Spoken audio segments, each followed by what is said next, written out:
My name is Collins, and I'm 52 years old. I own a small used car dealership, one I built from the ground up. When I started, I didn't have much, just a few thousand saved from working at my dad's small garage. My dad passed away when I was barely out of high school, leaving me with a little more than what he had. It wasn't much, but I took it and worked my way up. I spent years doing double shifts, saving every penny. Gradually, I turned that empty lot into a full-fledged dealership. I've never been rich, and I don't live in a flashy house, but that doesn't matter to me. I'm a straightforward guy. People around here know and trust me, and that's worth more to me than any luxury car or high-rise office.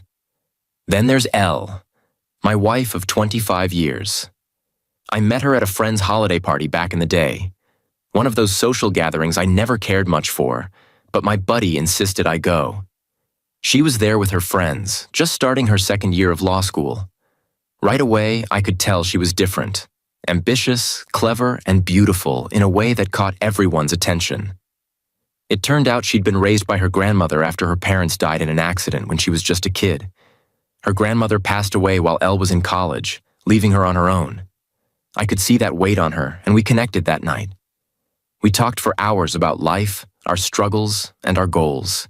She had big dreams, and at the time, I couldn't believe someone like her would even look twice at me, but we clicked. After dating for a while, she hinted that she was ready for something more serious. I picked up on it, got a ring, and proposed. Not long after, she said yes, and we built a life together. It wasn't a fairy tale marriage by any stretch, but it was solid. I supported her through law school, working extra hours to cover her tuition and living expenses. When she graduated, she landed a junior position at a small law firm. Over the years, she worked her way up while I continued expanding my business. We had 2 sons, Jake and Ryan, who are both grown now and living their own lives. For the last 25 years, I thought we were settled, that we had a good thing. I'm not saying it was fireworks every day, but I thought we'd found a place of stability. A partnership built on trust and hard work. To me, that's what marriage is. A steady, reliable partnership. Or at least, that's what I thought it was. Then last year, Lena got a job offer at a prestigious law firm downtown. It was a big opportunity. Higher pay, a fancier title, and an office on one of those top-floor suites overlooking the whole city. She was thrilled. Her new boss, Grant, was a high-profile lawyer known for winning major cases. He was the type who thrived on the spotlight, someone who loved being in the news and having his face plastered on billboards. She couldn't stop talking about him. At first, she'd go on and on about how brilliant he was, how driven, and how much she was learning from him. I didn't think much of it at first. I figured she just admired him. After all, I trusted her. We'd been together for over 2 decades. Why would I have any reason to doubt her? But slowly, things started to change. At first, it was subtle little shifts that I might not have noticed if I weren't paying close attention. She started dressing sharper, wearing clothes that seemed more polished, more expensive. She'd come home with a faint smell of cologne that definitely wasn't mine, and when I'd ask about her day, she'd brush it off as if it didn't matter. Then her work hours got longer. There were more late nights, more work events on the weekend. I'd often see her texting on her phone with a little smirk, like she was hiding something. Then she started taking calls privately, stepping out of the room and lowering her voice to a whisper. I'm not the type to jump to conclusions, and I'm definitely not a jealous person. But we've been together long enough for me to notice when something's off. You don't spend over 2 decades with someone and not pick up on changes like that. But I kept quiet and waited, thinking maybe things would settle back to normal. I wanted to give her the benefit of the doubt, but the more I watched, the more obvious it became that something was going on, and she wasn't even trying to hide it anymore. Weeks went by, and I finally reached a point where I couldn't ignore it any longer. One night, she came home late from another work event. I sat her down and asked her calmly and directly if there was something going on. I didn't raise my voice or accuse her outright. I just asked her. At first, she looked surprised, like she didn't know what to say. She tried to dodge the question, throwing out excuses, but I kept pressing her. It took about half an hour of back and forth before she finally admitted it. She sat there staring at me like she had just told me she'd forgotten to pick up milk from the store. Not that she'd been sleeping with another man. She was seeing someone, she said. I asked her if he had a name, and that's when she finally said it. Grant, her almighty big shot boss, Grant, the one she'd been idolizing for months. She didn't even flinch when she said it. The silence between us felt like a weight pressing down on my chest. But she wasn't done. She seemed ready to get everything off her chest. She told me she needed someone on her level, someone who was ambitious and matched her standards. According to her, I had stayed the same all these years while she had grown. Apparently, I was stuck, too predictable, too content to just exist. She needed more. She needed someone who could take charge, someone who could match her ambition. She didn't even try to sugarcoat it. She called Grant an alpha. She actually used that word, and when she said it, it sounded rehearsed, like it was a term Grant had probably fed her himself. She kept going, her voice steady as if she were explaining a fact that I just wasn't grasping. Grant was everything I wasn't, she said. He dressed sharply, looked like a man of importance, a man who could give her the finer things, unlike me. She said I didn't care about appearances. She looked me up and down as she said it, as if my practical clothes were suddenly embarrassing. Grant, she told me, was a real man, a man who understood her drive, who was neat, successful, and a provider. That, apparently, was what she deserved. I sat there listening to her, half feeling like I'd stepped into some alternate universe. This woman, my wife of 25 years, was telling me that my loyalty, my consistency, my hard work, everything I built for her and for our family, meant nothing because I hadn't upgraded. I was just some small-town guy with a small business and a small life, and that didn't fit her image anymore. Then she hit me with what she must have thought was the kicker. She had a solution. We could stay married for appearances, she said. She'd keep seeing Grant, and I'd just have to accept it. She actually used the word arrangement, like this was some sort of business contract. According to her, Grant was open to this arrangement. If you can't accept it, she added with a pathetic attempt at sympathy in her eyes, Grant has a team of 20 lawyers. He'll make sure you lose everything. She said it like she was offering friendly advice, as if she were concerned for me, hoping I'd just be reasonable and let her carry on with a new life while I stayed in mine, playing along like some fool. I looked her dead in the eye and said, "Good luck." I didn't shout. I didn't argue. I just told her, "Good luck." Then I got up, left the room, and went upstairs without another word. She just sat there, watching me go, clearly not expecting that response. Maybe she thought I'd beg, or that I'd try to fight for her, but I wasn't about to grovel for someone who couldn't even respect our marriage. I had said all I needed to say. She called him immediately after I walked out of the room.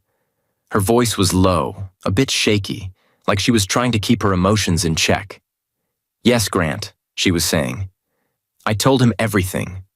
No, I didn't even try to lie. I told him the truth, that I deserve more, that I wanted someone like him. A real man. There was a pause, and then I heard a voice on the other end, faint but unmistakable, dripping with arrogance. "You told him what we agreed on, right?" he said. "That he's a lucky man to have had you this long, that he's not exactly been satisfying you." "Yes," she replied, hesitating just a little. "But it hurt, you know? 25 years together, it's not easy. Collins has been a good man. He supported me through school, took care of everything, raised our kids. When she reminded me of all that, I couldn't help feeling guilty." Grant cut in, dismissively. "Guilty?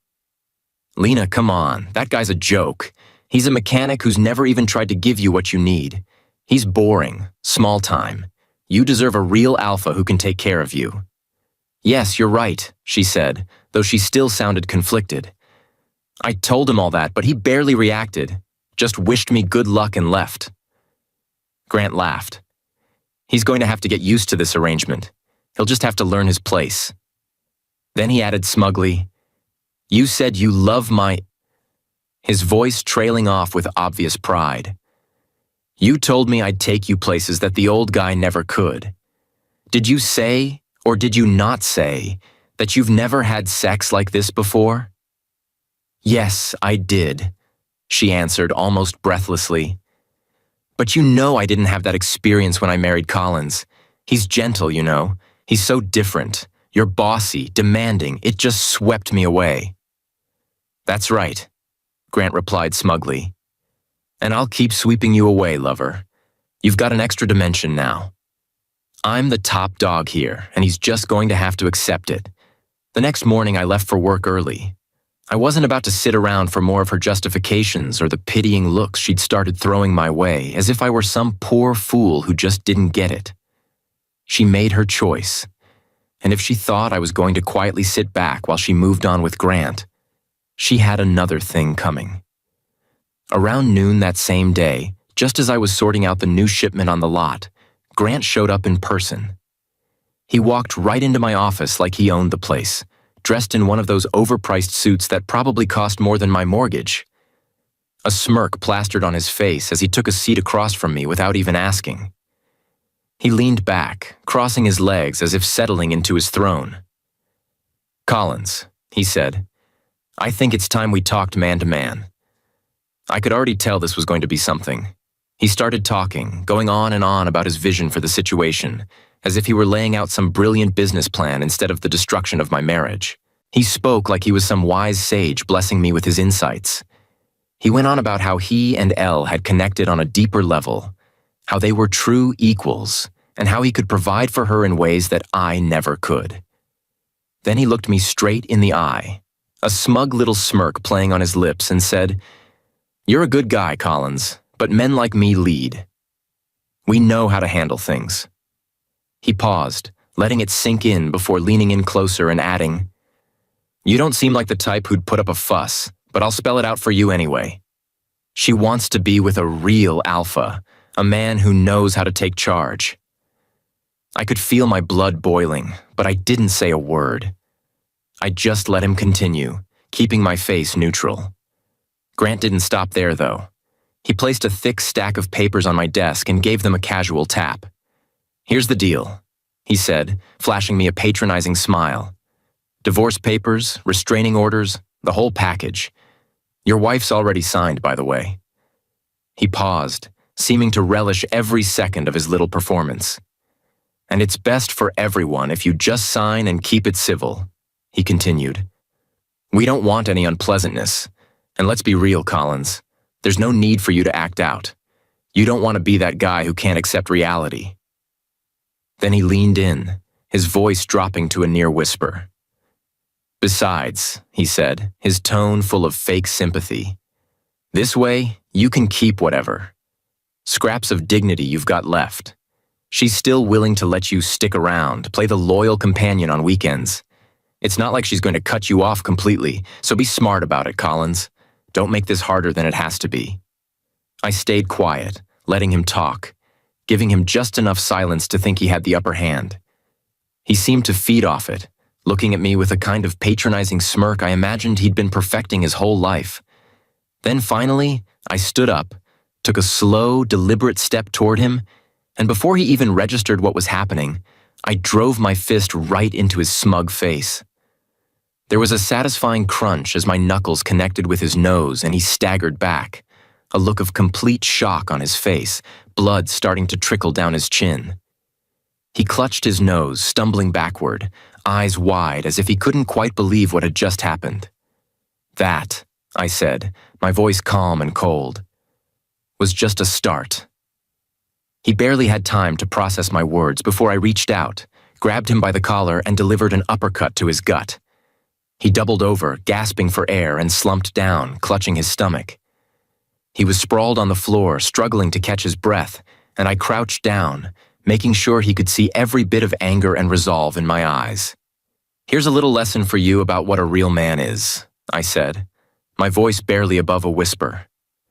"A real man doesn't need to throw his weight around to feel important. He doesn't go into another man's home, try to steal his life, and call himself an alpha. A real man stands by his word, his family, and what he's built. Something you wouldn't understand if it hit you in the face. Or maybe now you do. I watched him struggle, his face twisted in pain, but he wasn't getting any sympathy from me. I stepped back, letting him catch his breath just long enough to think he was safe.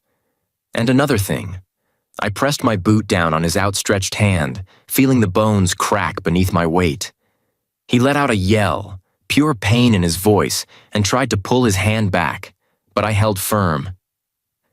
If you think you're going to walk out of here and call the cops, go right ahead.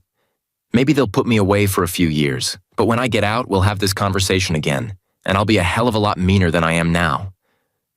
I could see the fear in his eyes, the dawning realization that he wasn't in control, that his threats and his so-called power meant nothing. Here he was, trapped. Just another guy who thought his suit made him invincible, who never imagined he'd face consequences from a man he looked down on. "Now get up," I said, stepping back, watching as he struggled to his feet, still cradling his broken nose and clutching his hand. "And get out of my sight." He didn't need telling twice.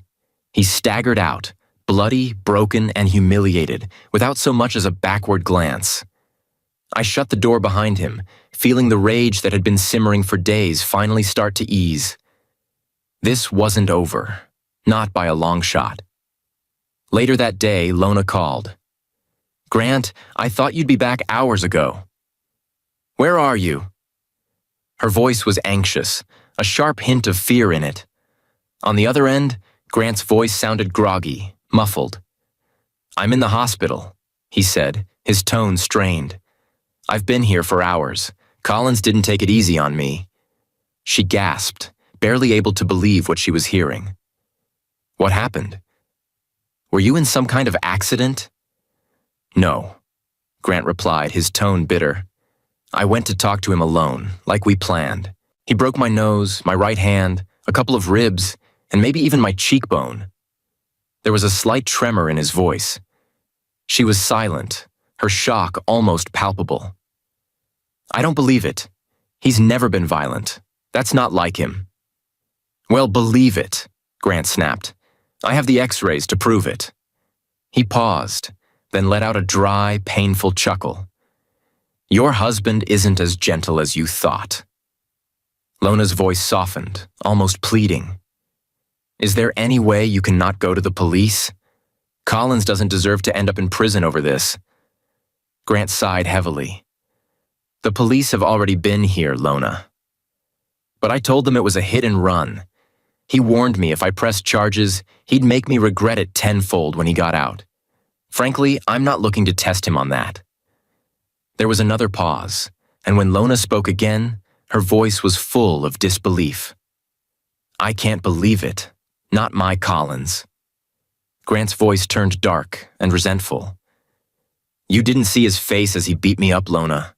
He told me this was only the beginning if I didn't back off. I'm not taking any more chances with him." She tried to keep her tone steady, but I could hear the desperation seeping through. "So that's it then? After everything, you're just giving up?" There was silence on the line.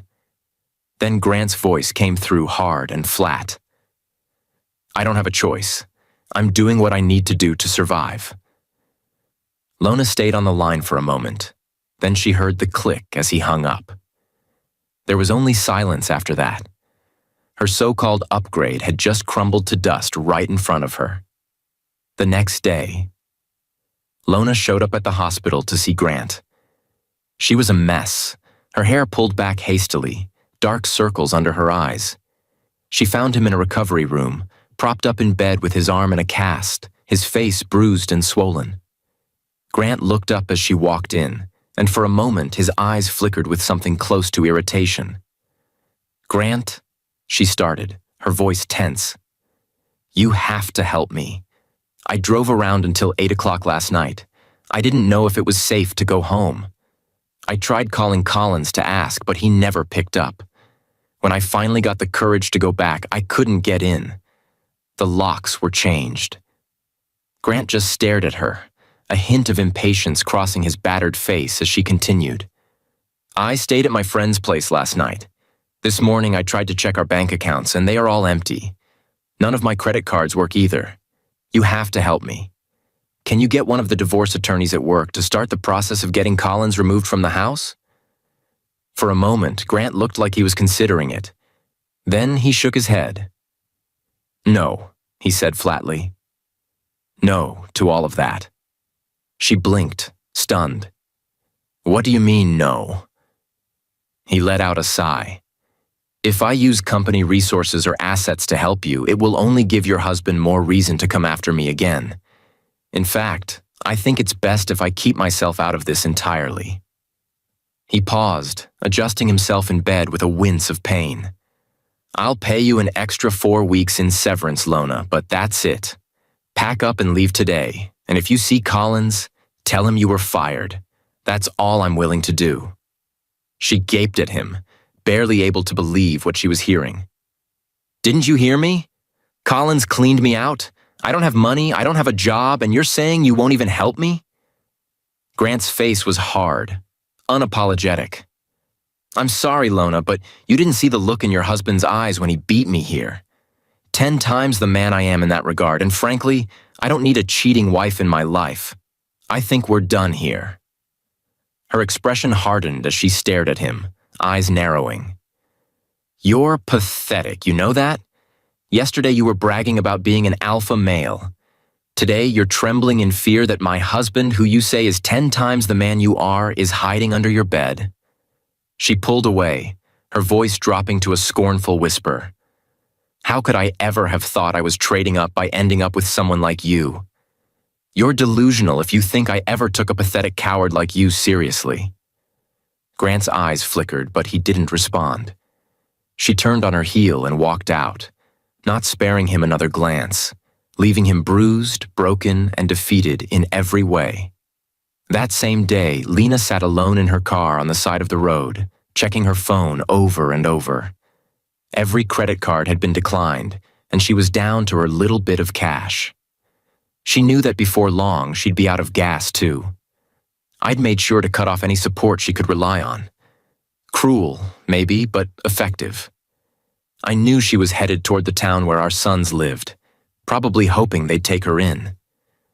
They'd always been quick to respond to her messages, rarely letting an hour pass before answering. But now, as she stared at her phone, there was only silence. Lena sighed, put the phone down, and got out of the car. Straightening her skirt, she walked over to the side of the road and raised her thumb, hoping for a ride. After a few minutes, she spotted a familiar beat-up van approaching. When it pulled up next to her, she froze, recognizing me in the driver's seat, panic and disbelief flashing in her eyes. I stepped out and motioned to the passenger seat. We need to talk, I said simply. She hesitated, but finally got in, looking at me like I were a stranger. She looked worn out, as if the last few days had aged her. I didn't waste time. Here's what's going to happen, I began. You're going to file for divorce. There will be no alimony, no claim to my assets. Everything I have stays with me, and everything you have stays with you. Any jewelry I ever bought for you, you'll return. You can list whatever you want as a reason for the divorce. I don't care, as long as you're out of my life. I let my words settle before continuing. Once the divorce is finalized, you'll leave town and not look back. You're welcome to contact our kids if they want to see you, but only in my absence and only on their terms. Tomorrow morning at 10 o'clock, your things will be packed and ready for you to pick up from the house. Be there on time. If they are not gone by 11 o'clock, they'll be burned. Am I clear? She nodded, looking at me as if she had just seen a ghost. When can I expect the papers? She whispered. It'll take a week. You have 5 days, I replied. She nodded again, her gaze unfocused, staring somewhere far away. I looked at her one last time, pale and shaken, finally understanding what she had thrown away. I allowed myself a small smile, then asked her to step out. She got out, and I drove away without a backward glance, leaving her alone by the roadside. The next morning at 10:30, she showed up to pick up her things. 5 days later, the divorce documents were on my desk. The reason she listed? Irreconcilable differences. I had to laugh.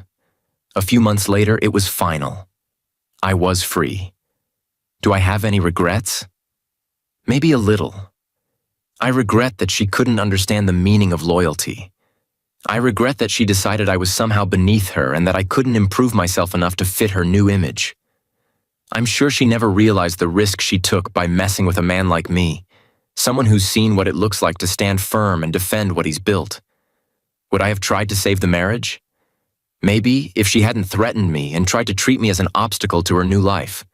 But she made her choice, and that was my point of no return. I'll move on and continue my life alone, and maybe one day I'll die alone. But I would rather live that way than spend even one more minute with someone who couldn't grasp the meaning of respect and loyalty.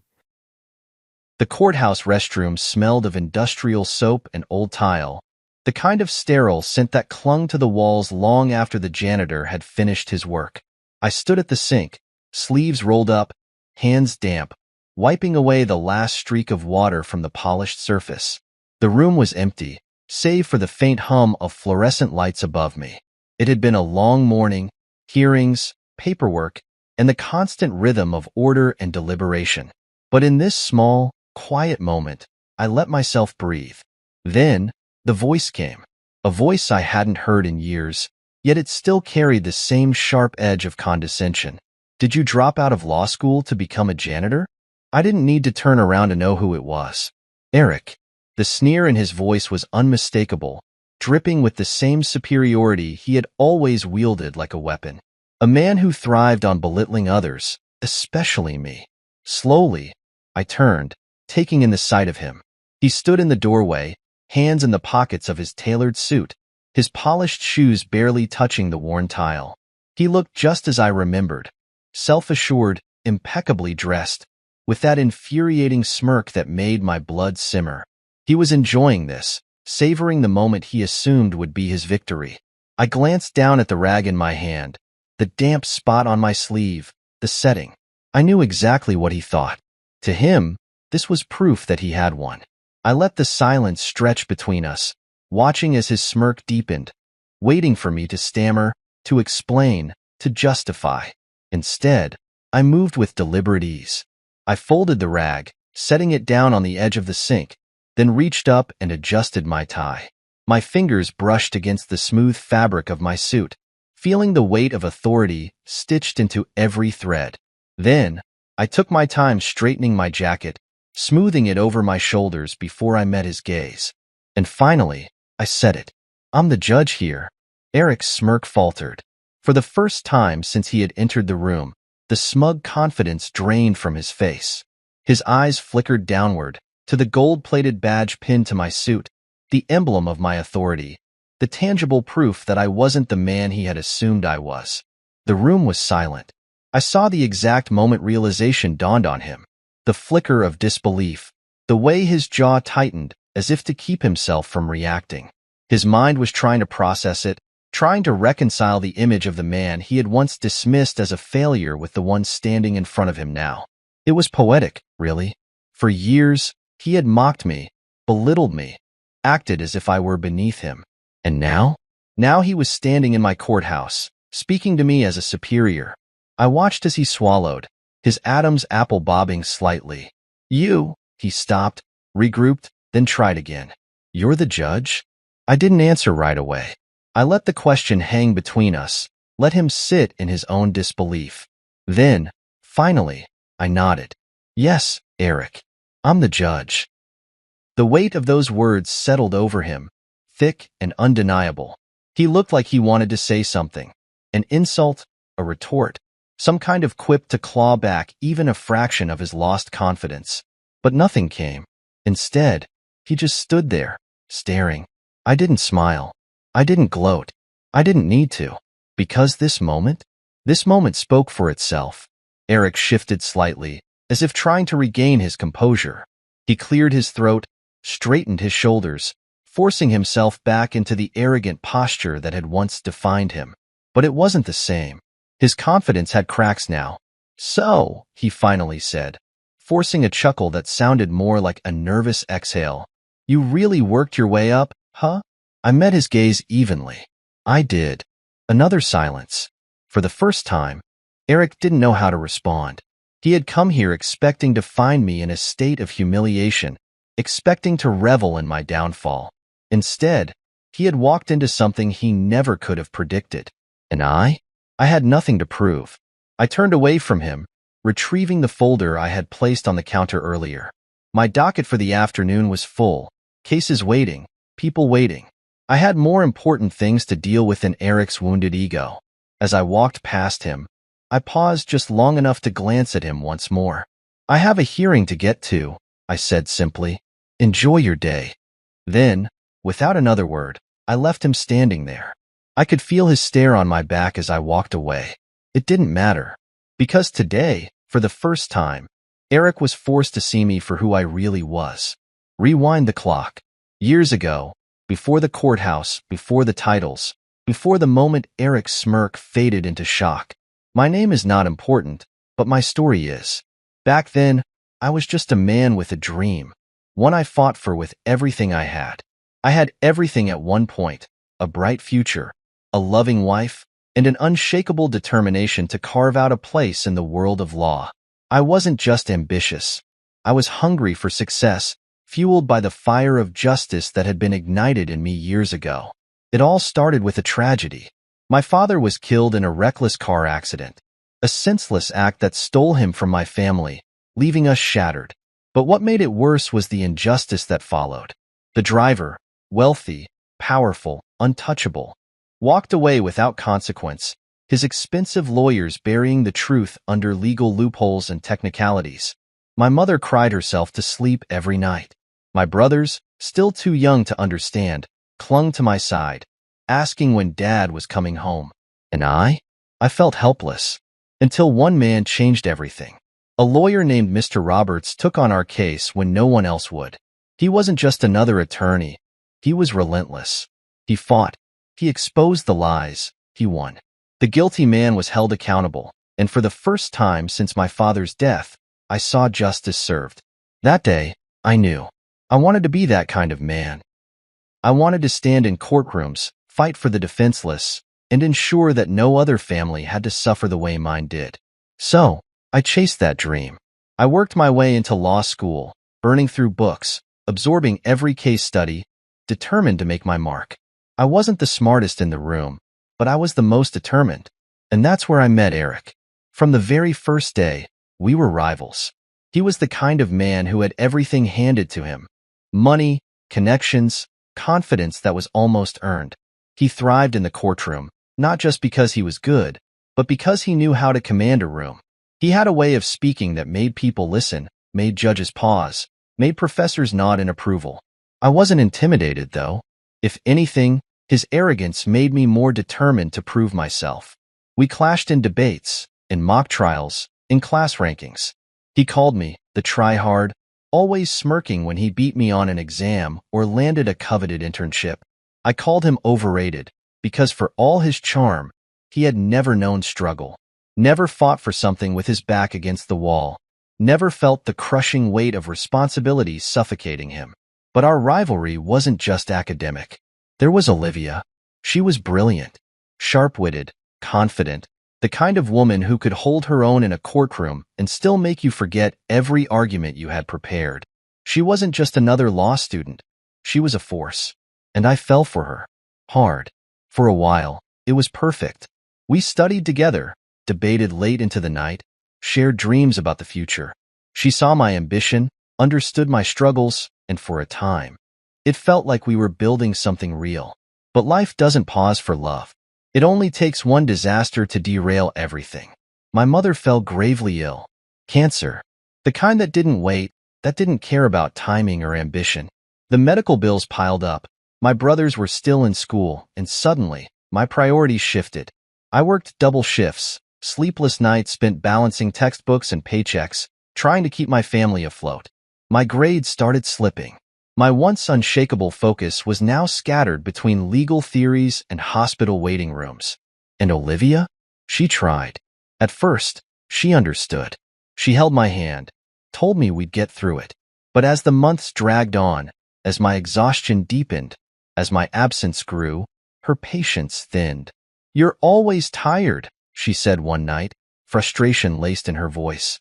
"Always somewhere else. I feel like I'm dating a ghost." I wanted to tell her that I had no choice, that I was barely holding on, that I was terrified of losing my mother, of failing my brothers, of losing everything. But exhaustion stole my words. And in the end, she walked away. I don't blame her. I really don't. But it didn't make it hurt any less when I saw the engagement announcement. Her hand in Eric's, her smile wide, his grip possessive. Eric had taken everything, and I had nothing left. Then came the breaking point. One night, after another sleepless shift, my body gave out. I collapsed. Right there, in the middle of my apartment. When I woke up in the hospital, the doctor's words cut through the fog of my exhaustion. "You keep this up, and you won't just fail law school. You won't survive." I had a choice to make, and for the first time, I gave up. I dropped out, walked away from my dream, from my battles, from everything I had built. Eric was the first to hear about it, and oh, how he reveled in it. I could still hear his words, even now. "I always knew you weren't cut out for this." I didn't respond. I didn't have the strength. And Olivia? She never even looked back. The day she married Eric, I didn't go to the wedding. I didn't watch them start the life that was supposed to be ours. Instead, I stood outside the courthouse, staring at the very place I had once dreamed of practicing law, and realized I was now just another statistic. Another man who almost made it. Another dream left to rot. But life has a way of coming full circle, because that courthouse, it wasn't done with me yet, and neither was fate. Eric and I were never friends. From the moment we stepped into law school, we had been at each other's throats, not in an obvious, fists-raised kind of way, but in the quiet, ruthless battle of ambition and pride. Every class, every debate, every exam. It was a silent war of who could outshine the other. Eric had all the advantages. Money, family connections, an upbringing that ensured doors swung open for him before he even knocked. He walked into law school already privileged, already equipped with the confidence of a man who had never known struggle. And me? I had nothing but grit. I clawed my way into that world, earning every inch of progress through sweat and sleepless nights. I studied harder, worked longer, and refused to let him get the best of me. But Eric knew how to play the game. He wasn't just smart. He was ruthless. He charmed the professors, networked at every firm, made sure he was always seen, always heard. And when he sensed competition, he did what men like him do best: undermine and destroy. At first, it was subtle. "You're overcomplicating the case study, Jason," he'd say during class discussions, smirking as he effortlessly dismantled my argument. Law isn't about passion. It's about winning. Every time I outperformed him, he found a way to chip away at my progress, spreading whispers that I was too emotional in my arguments, that I let my personal experiences cloud my reasoning. He knew my background, knew my family struggles, and he used it to paint me as a man too involved to ever be truly objective. I hated him, and I wasn't alone. A lot of students despised Eric's arrogance, his belief that he was untouchable. But no one challenged him because, deep down, they knew he had power. Real power. But what cut deeper than the rivalry, deeper than the competition, was Olivia. She had been the one good thing in my life. A woman who matched me, challenge for challenge, in every way. She didn't just love the law, she lived it. She was sharp, determined, and saw the world in the same shades of right and wrong that I did. And Eric wanted her, too. At first, I didn't take it seriously. Sure, he flirted. He flirted with everyone. But Olivia wasn't interested. She rolled her eyes at his jokes, scoffed at his arrogance, told me, "Eric's the type of guy who thinks the world was made just for him." I believed her, but I was blind. Because while I was drowning in responsibilities, struggling to balance school, work, and family, Eric was there, waiting. He saw the cracks forming before I did. He watched as Olivia grew tired of the endless nights I spent working, the exhaustion that made me miss dinners, The way stress stole the fire from my eyes. And he took his shot. I remember the night I saw them together. It wasn't anything scandalous. Just a moment, one small moment, that told me everything. I had finally found time to take Olivia out. It had been weeks since we had a real date, and I could see the strain on her face, the frustration she tried so hard to hide. I was standing outside the restaurant, fixing my tie, about to go in, when I saw them. Eric, leaning in too close. Olivia laughing, really laughing the way she used to with me. And for the first time, I saw it. She was slipping away. That night, I tried to ignore it. I told myself I was imagining things, that she loved me, that Eric was just trying to get in my head. But the truth? I had already lost. It wasn't long after that she started pulling away. The arguments grew sharper, the distance colder. And then, one night, she simply said it. "Jason, I can't do this anymore." The words hit me like a hammer to the chest. She didn't say Eric's name. She didn't have to. 3 months later, they were engaged. I never confronted her. Never asked how, when, or why. Because deep down, I already knew. Eric had one, and I had nothing left to fight with. For the first time in my life, I wasn't the underdog climbing. I was the man falling. When I dropped out of law school, Eric didn't just celebrate. He erased me. By the time their wedding invitations went out, I was a ghost. He made sure my name never came up, that my time at law school was nothing but a footnote in their perfect story. And I let it happen, because after everything I had lost, my dreams, my love, my future, what was there left to fight for? But here's the thing about men like Eric. They believe once they've won, the game is over. They don't think about what happens when the man they destroyed comes back. Stronger, sharper, and ready to take everything back. Life has a way of cornering you, pushing you into places you never thought you'd be. When I dropped out of law school, I thought that was it. That I had made my choice, to be the man who sacrificed everything for his family. But sacrifice doesn't come with applause. It doesn't reward you with recognition or gratitude. It just takes. And it keeps taking until you don't know who you are anymore. At first, I told myself I'd go back. That it was temporary. That once my mother was stable, once my brothers were on their feet, I'd find my way back. But life doesn't wait for you to be ready. The medical bills kept piling up. My mother's treatments were expensive. My brothers were still in school, and the debt never seemed to stop growing. So, I took what work I could find. Construction, deliveries, warehouse jobs, anything that paid enough to keep my family afloat. One by one, my old classmates graduated, passed the bar, became lawyers. And me? I was just surviving. The worst part wasn't the work itself. It was the shame.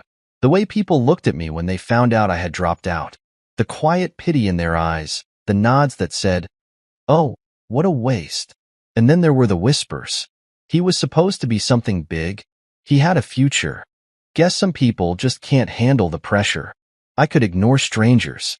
But what cut deep was seeing Olivia's name in the legal circles, knowing she had the future I once wanted, knowing Eric was right there beside her, thriving in the world I was supposed to belong to.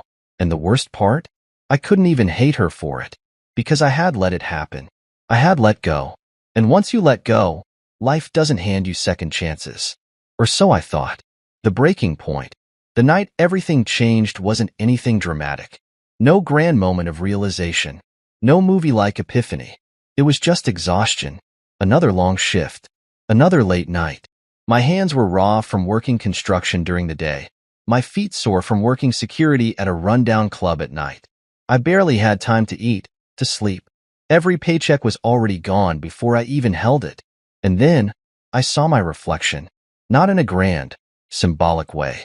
Just in passing. In the cracked mirror of a grimy break room. I looked like a man 20 years older than I was. My face hollow, my eyes sunken, my body thinner than it should have been. I didn't see me anymore. I saw a man who had given up, and something inside me snapped. This wasn't who I was supposed to be. I had fought too hard, sacrificed too much, to let this be the end of my story. The turning point. It started small. I used whatever spare time I had, what little there was, to study. I dug out my old books, borrowed whatever legal texts I could find, studied cases while on break, listened to lectures on my phone while working shifts. I had been out of the game for years, but the fire was still there. The hunger, the drive, the need to prove, to myself, to the world, that I wasn't done yet. But ambition alone doesn't rewrite fate. Then, life handed me a lifeline. My mother remarried. Her new husband, Dr. Harris, was nothing like my father, but he was a good man, stable, kind, wealthy enough to ease our burdens. He took my brothers under his wing, helped fund their education, gave them a future I could never afford. And then he looked at me. "You gave up everything for them," he said one night. "But now, it's time you take something back for yourself." I resisted at first, told myself it was too late, that I was too far behind. But Dr. Harris didn't just help financially. He believed in me, in a way I hadn't believed in myself for years. And sometimes that's all it takes. With his support, I re-enrolled in law school. But this time, I wasn't just another student. I was a man who had lost it all and fought to get it back. And that made me dangerous. The return. Walking back into that lecture hall after years of absence felt like stepping onto a battlefield.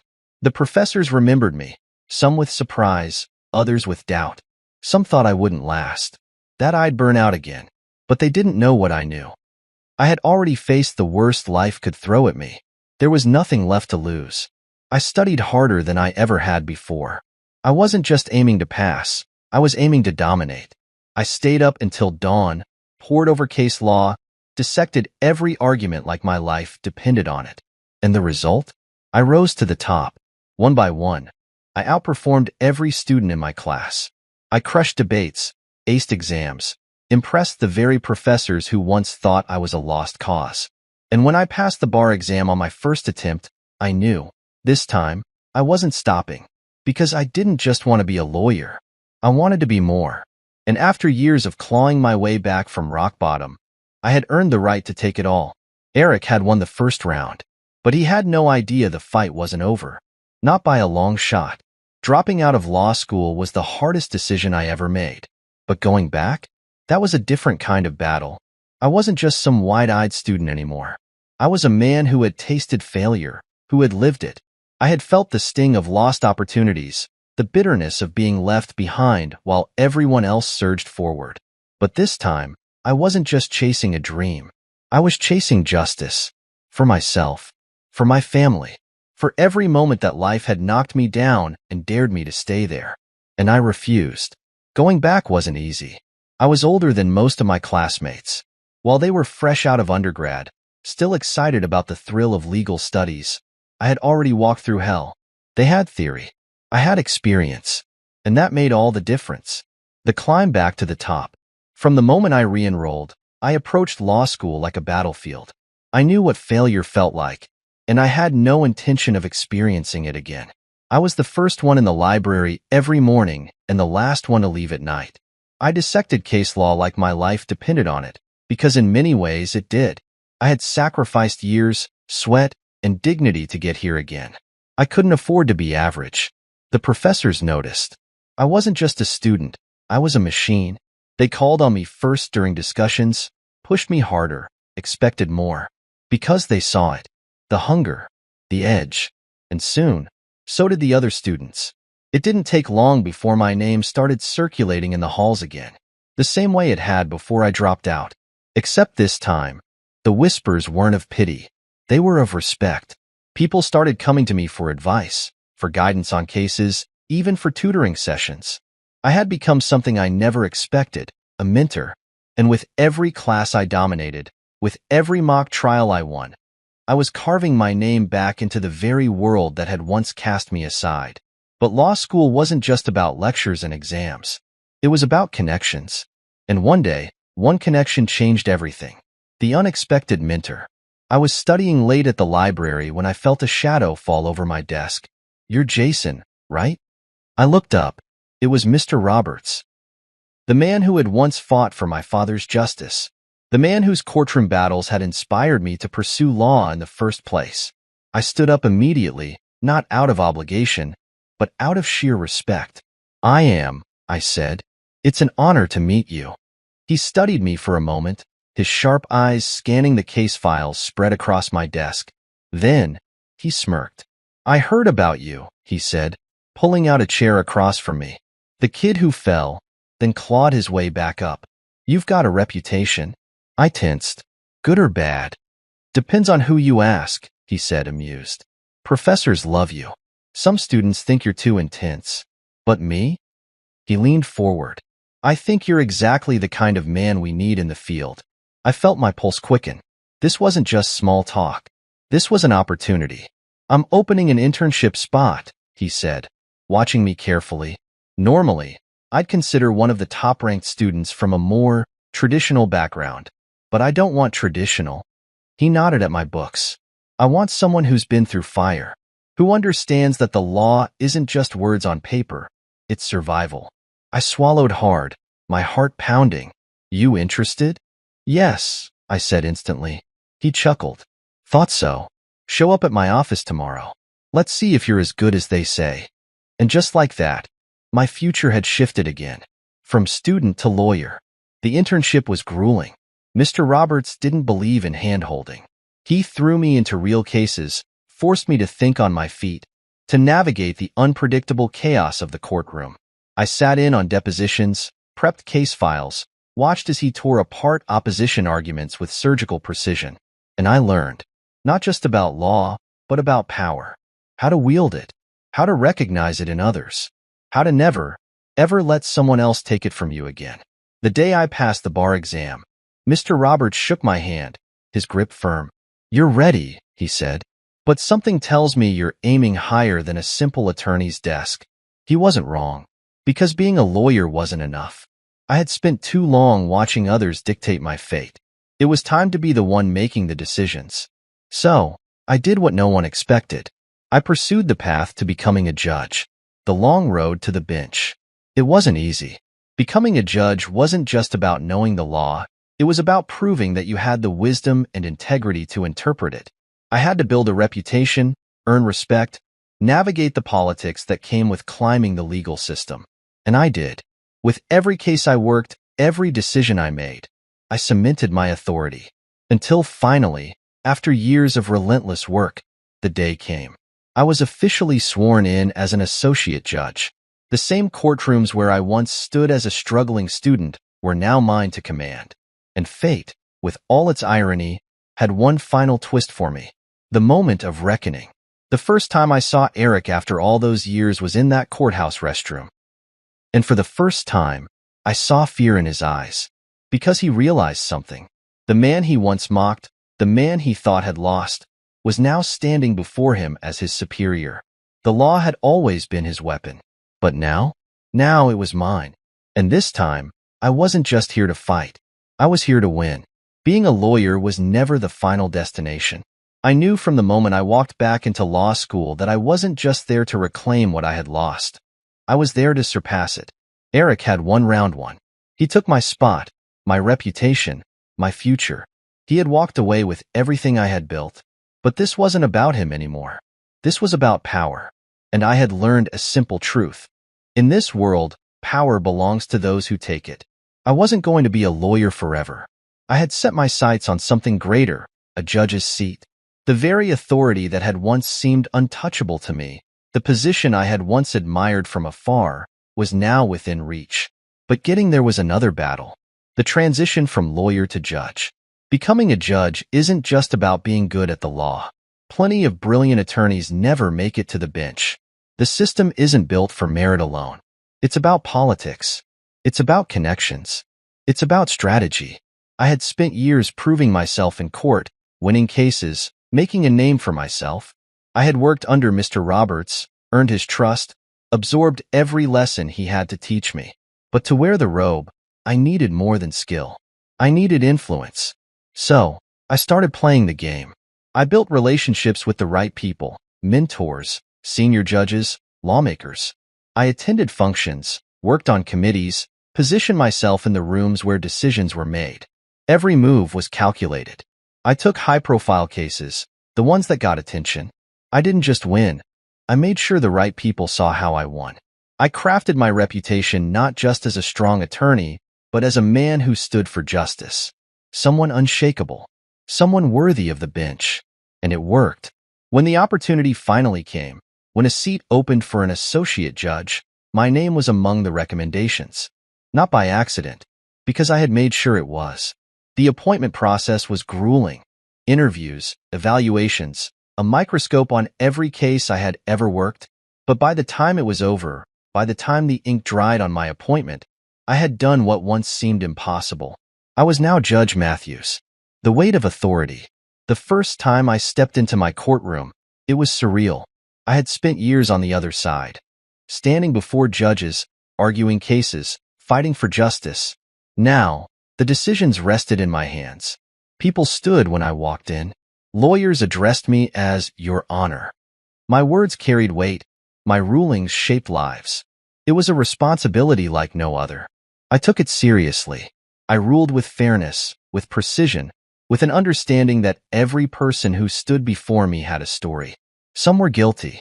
Some were victims of circumstance. Some were exactly like I had been, desperate, beaten down, clawing for a second chance. And I never forgot that. But my job wasn't just about cases. It was about control. It was about sending a message to the world, to the system, and to the people who once thought I was nothing. And fate, as poetic as it was cruel, delivered the perfect moment for that message. The return of Eric. I knew it was only a matter of time before our paths crossed again. Eric was still thriving in law. Of course he was. His family's firm had expanded. His name was still plastered on case files. And from what I heard, his arrogance had only grown. But even arrogance has limits. The first time he walked into my courtroom, he didn't see me right away. He was too busy talking to his client, adjusting his suit, flashing that same smug confidence he had always carried. Then he looked up, and he froze. I didn't smile. I didn't react. I simply sat there, my hands folded, my expression unreadable, as he realized exactly who was presiding over his case. For the first time, Eric had no words. I let the silence hang, let him absorb the moment. Then, finally, I spoke. "Counselor," I said, my voice calm, "are you ready to proceed?" His jaw tightened.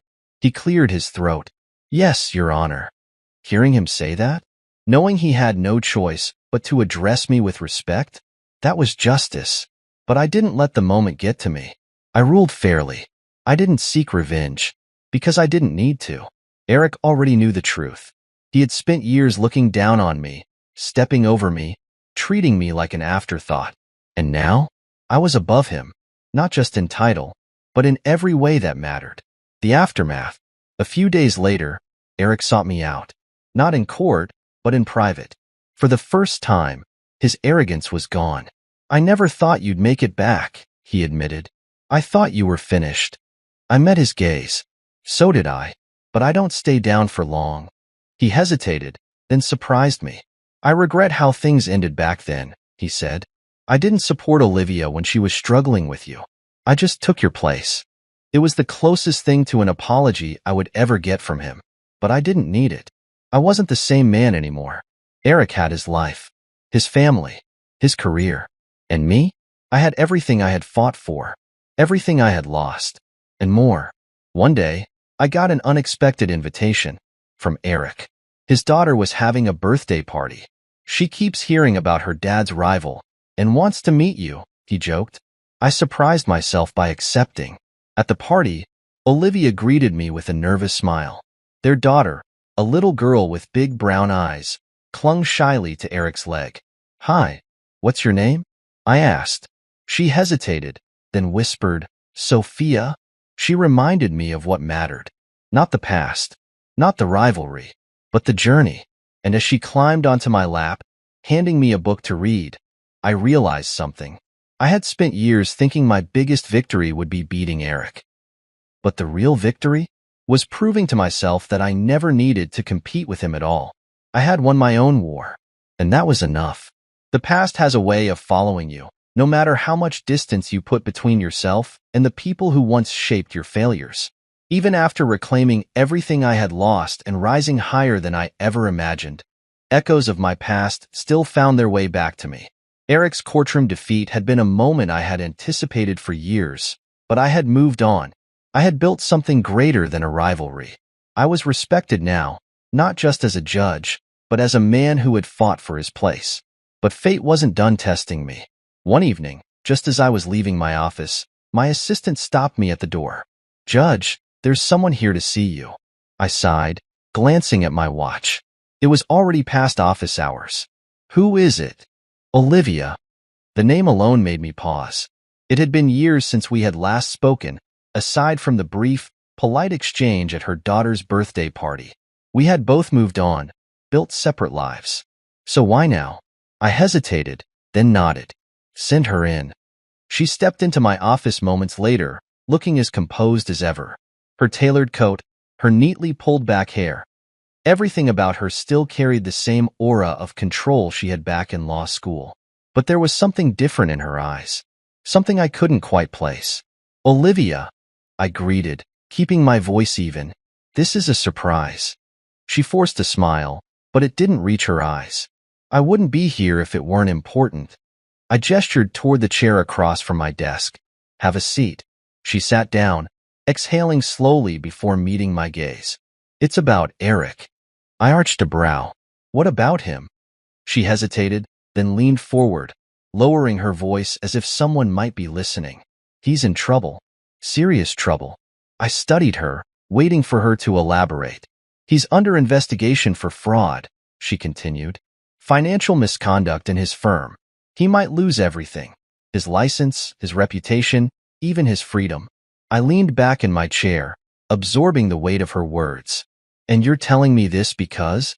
She pressed her lips together. "Because you're the only one who might still have some influence over him. You're a judge now. Maybe you can."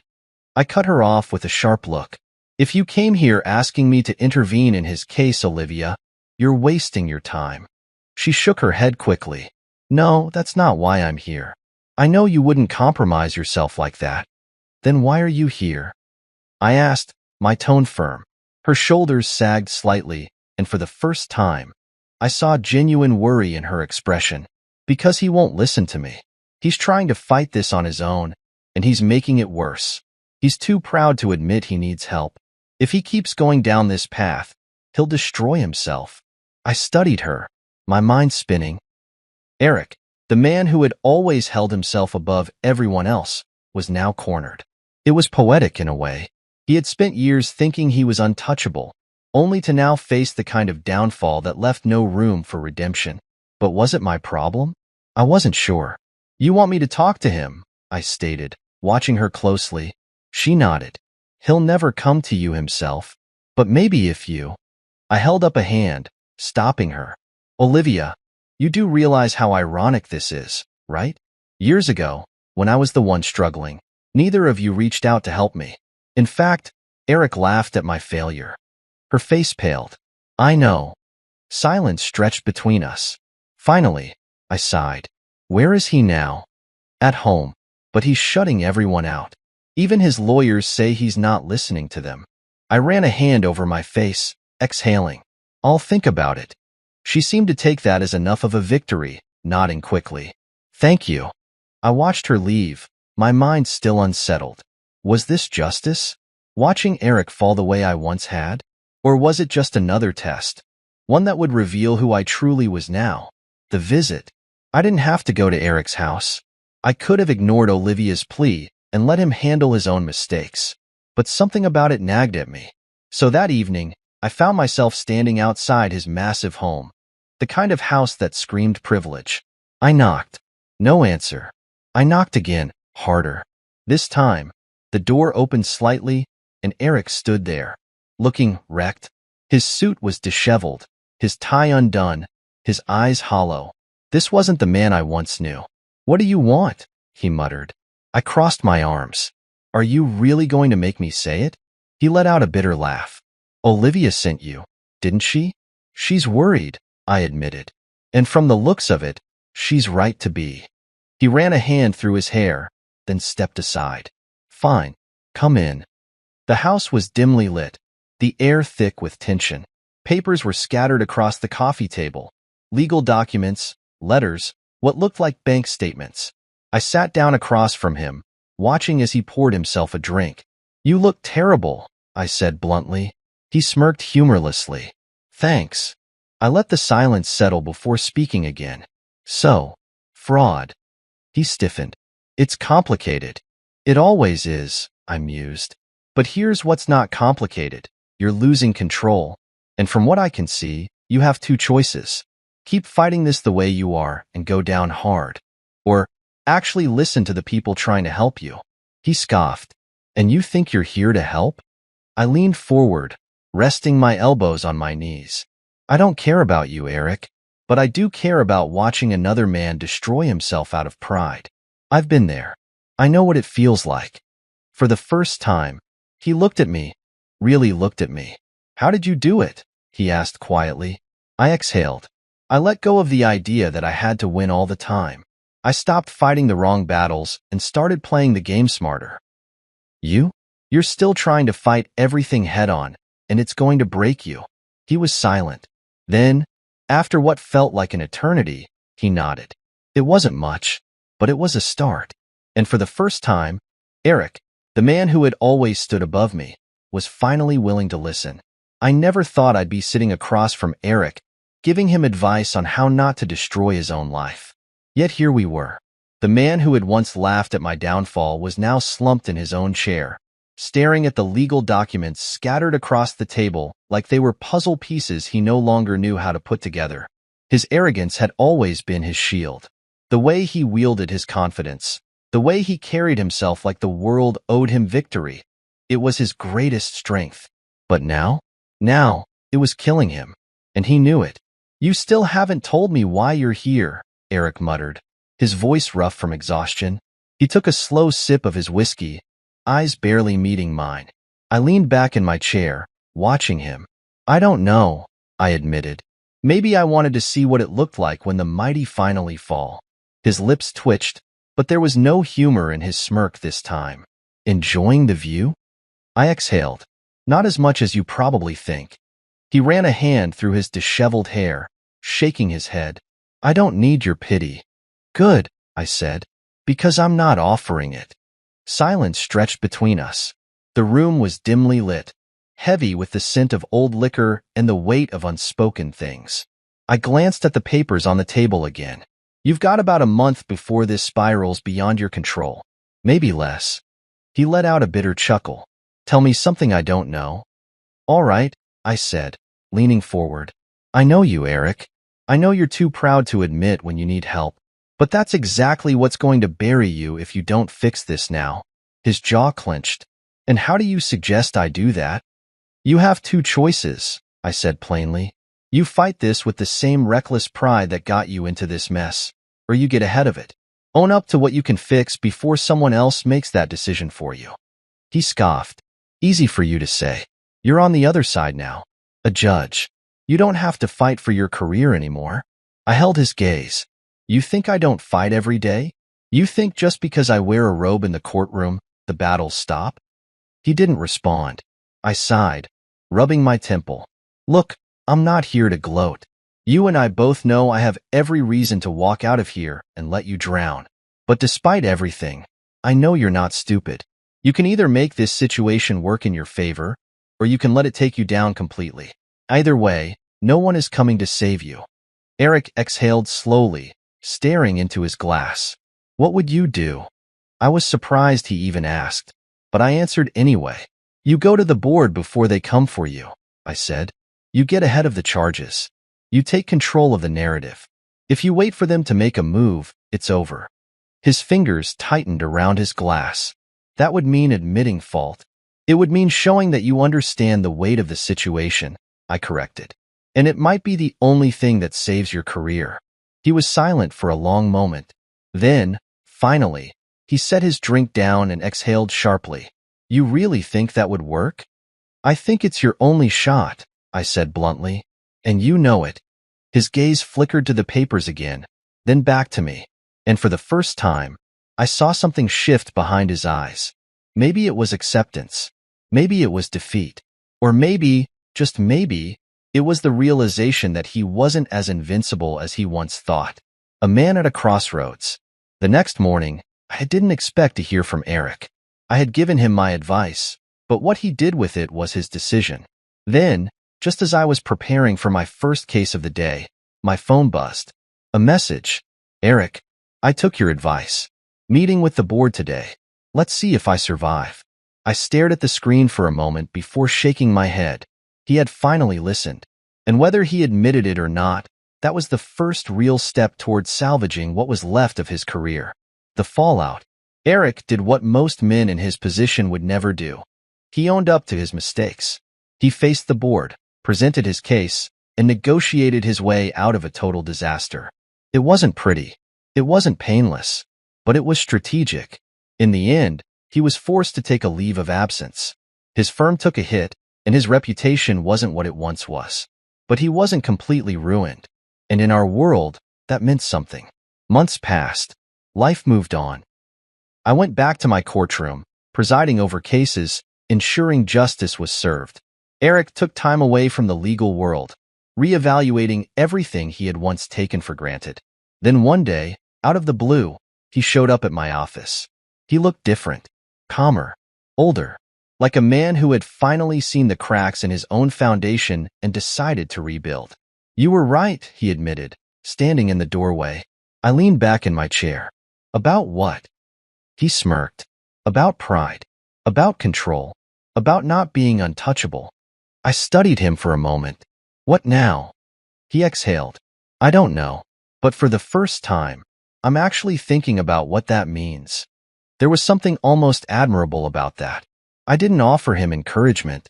I didn't give him some grand speech about redemption. I just nodded. Good luck, Eric. He smiled. A real one this time. You too, Your Honor. And then he left. I sat there for a while after he was gone, staring at the space he had just occupied. Life had a way of forcing people to change. Some resisted it. Some broke under the weight of it.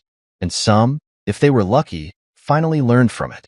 There's a moment in every man's life when he realizes that the battles he fought in the past no longer define him. For years, I carried my struggles like weights strapped to my back, convinced that I needed to prove something. To the world, to my enemies, to myself. But standing in my office after Eric left, I felt something unexpected. Relief. Not because I had one. Not because I had bested the man who once took everything from me. But because I no longer cared about winning against him. The war was over. And for the first time, I had nothing left to prove. A life beyond the courtroom. Being a judge had changed me. The power, the responsibility, the constant pressure to make decisions that altered lives. It wasn't just a job. It was who I had become. The robe I wore in the courtroom wasn't just a symbol of authority. It was a reminder of the road I had taken to get here. But outside of court, outside of the four walls where justice was measured in arguments and rulings, I had almost forgotten who I was. My entire life had been a series of uphill battles, and I had never stopped long enough to enjoy what I had built. Until one evening, when I found myself staring at the city skyline from my office window, realizing just how quiet my world had become. I had achieved everything I once thought impossible. And yet, something still felt unfinished. The unfinished business of life. It started with a simple phone call. An unfamiliar number lit up my screen. I almost ignored it, but something in my gut told me to answer. Judge Matthews? Speaking. The voice on the other end was warm, familiar in a distant way. It's Caroline, from law school. It took me a second to place her. Caroline Harper, one of the sharpest minds in our class, though we had never been particularly close. She had been Olivia's friend, one of the few who hadn't outright chosen sides when everything fell apart between me and Olivia all those years ago. Caroline, I said, surprised. It's been a long time. She chuckled. Yeah, it has. Listen, I know this is out of the blue, but I was at a legal panel last week, and your name came up. They talked about your rulings, your career. You've made quite a reputation for yourself. I wasn't sure where this was going. I hope it was a good one. She laughed. Mostly. A brief pause. Anyway, I thought of you because I'm hosting an alumni event in a couple of weeks. A networking thing. Lawyers, judges, professors. I know you're busy, but I almost declined. I had never been one for social gatherings, especially ones tied to my past. But something about her tone made me hesitate. Who else is going? I asked. Some familiar faces. Even Olivia might drop by. Ah, there it was. She was testing the waters, seeing if the past still held weight in my decisions. I considered saying no. I didn't need to walk into a room full of people who once saw me at my lowest. I had moved on, hadn't I? After a long pause, I exhaled. All right, send me the details. Really?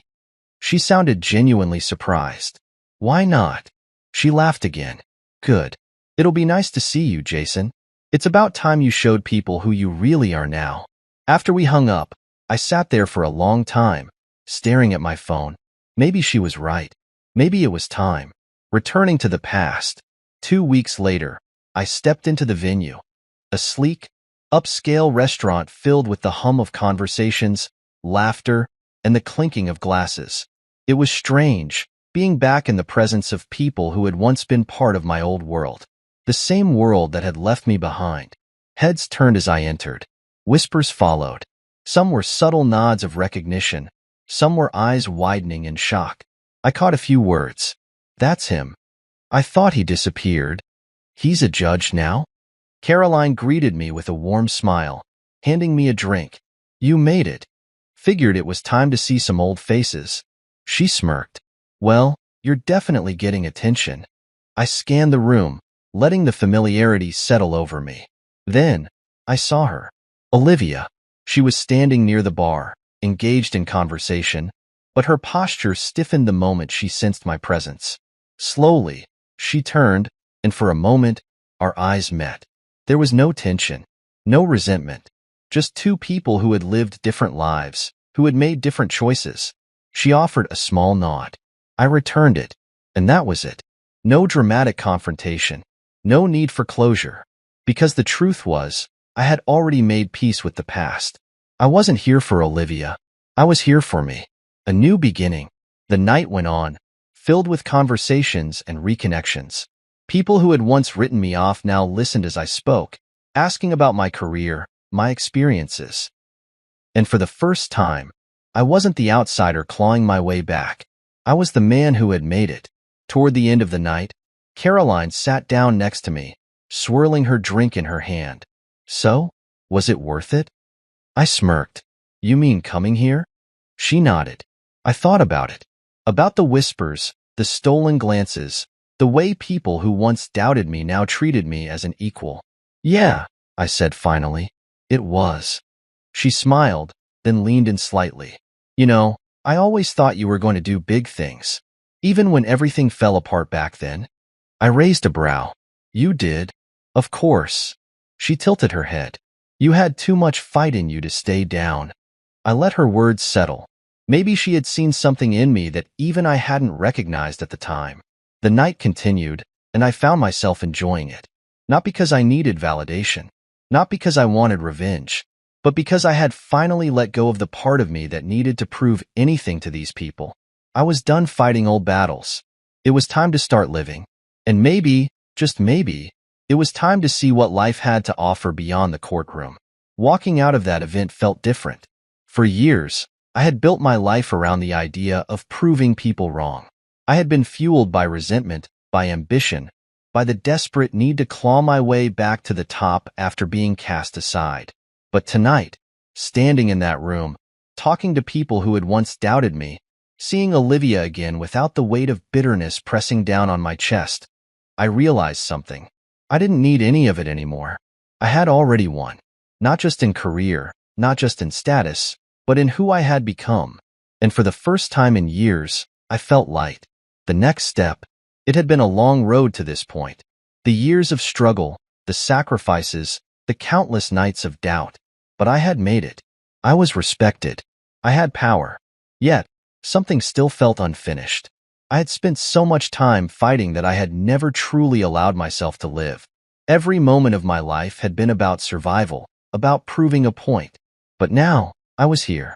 I had reached the pinnacle of everything I once thought I wanted. And I had no idea what came next. That thought lingered in my mind as I drove home that night. The city lights blurred past me, the hum of traffic fading into the background as my thoughts raced. For the first time in a long time, I was faced with a new kind of question. one I had never stopped to consider. What do you do when you've already won? An unexpected offer. The answer found me sooner than I expected. A week after the event, I received a phone call that would change everything. I was in my office, going through case files, when my assistant knocked on the door. "Judge Matthews," she said, peeking inside. "You have a call. It's from the governor's office." I paused, setting down my pen. Put them through. A moment later, a deep, authoritative voice came through the line. "Judge Matthews, this is Governor Pierce." I straightened in my chair. "Governor, what can I do for you?" He didn't waste time with pleasantries. "We've been following your career, your rulings, your reputation, the way you've handled yourself on the bench. You have an impressive record." "Thank you, sir," I said carefully, unsure where this was going. "We're looking to make an appointment," he continued. "There's an open seat on the state's appellate court, and after a great deal of consideration, your name has come up as a strong candidate." For a moment, I said nothing, because for the first time in a long time, I was speechless. The appellate court, a higher position, more influence, more power. It was the kind of opportunity that most judges spent decades trying to earn. And here it was, being handed to me. "Are you interested?" the governor asked after a brief pause. I took a slow breath, considering my words. "Of course, sir," I said finally. "It would be an honor." "Good," he said. "There will be an official review process, but if everything goes smoothly, we could be looking at your appointment within the next few months." We spoke for a few more minutes about logistics, then the call ended. I sat back in my chair, staring at the phone, letting the weight of what had just happened sink in. I had spent my entire career climbing, always reaching for the next step, always pushing for more. And now, the next step was here. But was I ready for it? Confronting the future. That evening, I found myself at a quiet cafe, sitting across from Caroline. She had reached out earlier that day, suggesting we catch up over coffee. I almost declined. After all, I had a lot on my mind. But something about the way she had always seen through me made me say yes. She studied me for a moment, then smirked. "You've got that look." "What look?" "The one you get when you're pretending you're fine, but actually overthinking everything." I exhaled, shaking my head. "I got an offer today." Her brows lifted. "A good one?" "A seat on the appellate court." She let out a low whistle. "Damn, that's huge." "I know." She stirred her coffee, watching me carefully. "But you're hesitating." I leaned back in my chair, rubbing my jaw. "I don't know. For so long, I've been chasing success, trying to get back what I lost. Now that it's here, I don't know what I want anymore." Caroline was quiet for a moment. Then she set her spoon down and met my gaze. "Maybe the question isn't whether you want it," she said. "Maybe the question is, who are you if you stop chasing?" That hit harder than I expected, because I didn't know the answer. I had spent so many years fighting that I had no idea what life looked like if I simply let myself live. She must have seen the conflict on my face because she smiled. "You don't have to decide right now, but whatever you choose, don't let it be because you feel like you have to keep climbing.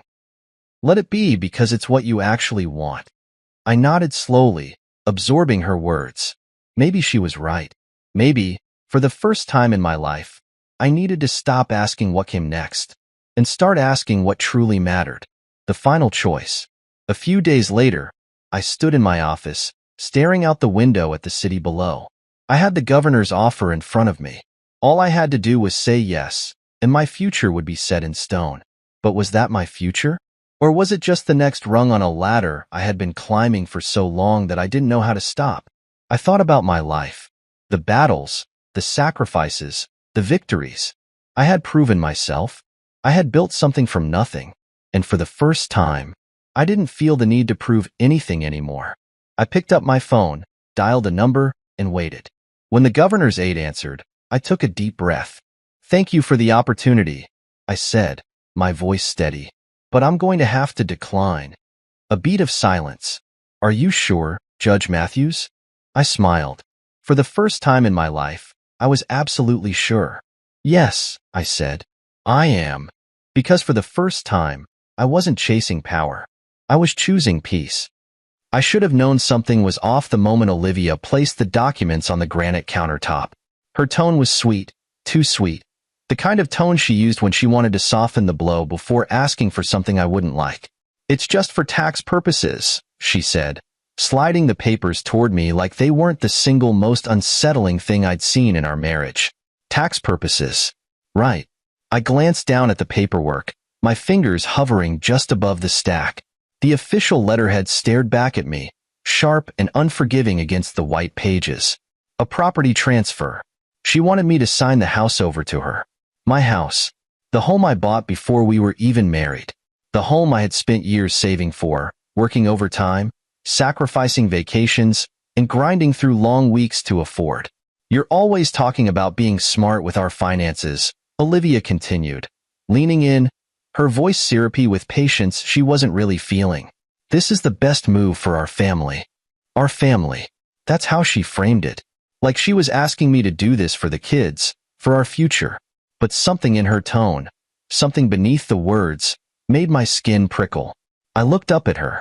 She was good, too good. Olivia was a doctor, and she knew how to present a convincing argument. She had spent years delivering bad news in a way that softened the blow, a skill that was now being used against me. She reached for my hand, her fingers brushing against mine, but the touch wasn't the same. It felt calculated, like she was testing my reaction. Maybe she sensed my hesitation. Maybe she knew me too well. Or maybe, just maybe, she was hiding something. I swallowed hard, forcing my face to remain neutral as I picked up the papers, flipping through them casually. I didn't want her to see my nerves, didn't want her to sense the alarm bells ringing in my head.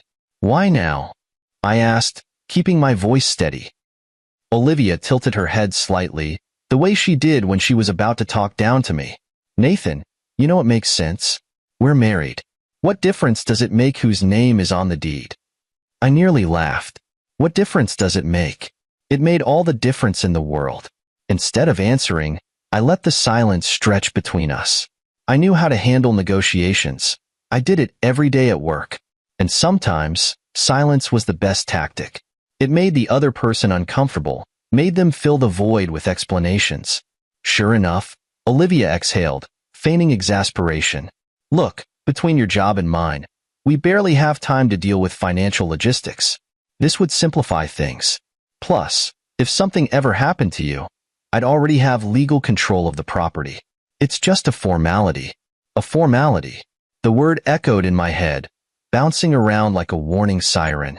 She wanted me to believe this was normal, routine. But I had learned a long time ago that when something didn't sit right, it was for a reason. I shifted my weight, glancing toward the baby monitor sitting on the counter. A soft green light pulsed, a steady reminder that our 2-year-old twins, Liam and Ava, were upstairs asleep, completely unaware that their mother was trying to talk their father into giving up the house he had built for them. My house. No. I set the papers down. Slowly. Deliberately. "I don't know, Olivia," I said, watching her face carefully. "This house, it's my security. I bought it before we were married." For the briefest second, something flickered in her expression. Frustration? Annoyance? Whatever it was, she wiped it away quickly, replacing it with concern. "This isn't about control," she said, her voice softening again. "It's about trust. If you really cared about our marriage, you'd understand why this makes sense." And there it was. The guilt trip. I clenched my jaw. I wanted to call her out, wanted to demand to know why she was really doing this. But I didn't. Not yet. Instead, I nodded, feigning consideration. "I'll think about it." She studied me, searching for something in my expression. "Okay," she said finally, smiling, but it didn't reach her eyes. As I watched her pick up her wine glass and take a slow sip, I knew one thing for certain. I wasn't signing those papers. And whatever Olivia was up to, I was going to find out. I wanted to believe Olivia. I wanted to think this was just a misunderstanding, that maybe I was overreacting. But in marriage, you learn to pick up on the small things, the shifts in tone, the subtle changes in routine, the tiny details that don't quite add up. And lately, nothing about Olivia added up. It started with the late nights. She had always worked long hours at the hospital, but now, there was something different about it. She stopped texting to say when she'd be home. Some nights, I'd wake up at 2 a.m. and she still wouldn't be in bed. When I asked, she'd wave it off with a tired smile. Emergency surgery, she'd say. Crazy shift. But I'd never known her to be this unavailable, this detached. Then there was her phone. Olivia had always been private, but now she treated her phone like a classified document. She never left it on the counter anymore. If I walked into the room while she was texting, she'd tilt the screen away. And one night, when she thought I was asleep, I saw her get out of bed, take her phone into the bathroom, and close the door. Something was wrong. I wasn't sure what, but I felt it in my gut. Then came the gym. Olivia had never cared about working out much before. She was naturally fit, always said she didn't have the energy after a 12-hour shift. But suddenly, she was going to the gym 4, sometimes 5 times a week. She bought expensive new workout gear, matching sets, fitted leggings, sneakers that cost more than my entire wardrobe. When I asked about it, she laughed. I need to take care of myself, Nathan. You should try it sometime. It was a joke, but something about it felt off. I started noticing other changes too. The way she suddenly had a fresh manicure every week, when she used to never bother. The way she took extra time getting ready, even when she was just running errands. The way she would disappear on the weekends, claiming she needed a mental health day. And through all of this, she was growing colder toward me. She didn't kiss me goodbye anymore. She didn't check in during the day. She barely looked up from her phone when I spoke. And when we did talk, it was surface level. No depth, no warmth. Just small talk, like we were two strangers living in the same house. One night, after the twins were asleep, I tried to bridge the distance. I poured us both a glass of wine and sat beside her on the couch. You've been different lately, I said carefully. She sighed, rolling her eyes. I'm exhausted, Nathan. Work has been insane. I know, I said, but this feels like more than that. You barely talk to me anymore. She exhaled, setting her wine glass down. Nathan, not everything is about you. The words hit like a slap. I stared at her, waiting for her to soften, to take it back, but she didn't. Instead, she stood up, stretched, and grabbed her phone. I'm going to bed, she muttered. I sat there, staring at the empty space she left behind, my heart hammering against my ribs. That was the moment I knew. I wasn't imagining this. Something was happening, and I needed to find out what. I told myself I wasn't going to snoop, that I wasn't that kind of husband, that I trusted Olivia. But trust isn't blind. Trust isn't signing over your house when every instinct in your body tells you something is wrong. And my instincts were screaming. It started small. One morning, after Olivia rushed out the door for an early shift, I picked up her coffee mug and noticed something strange. She hadn't touched it. Olivia was addicted to caffeine. There was no way she left for a grueling hospital shift without her morning fix.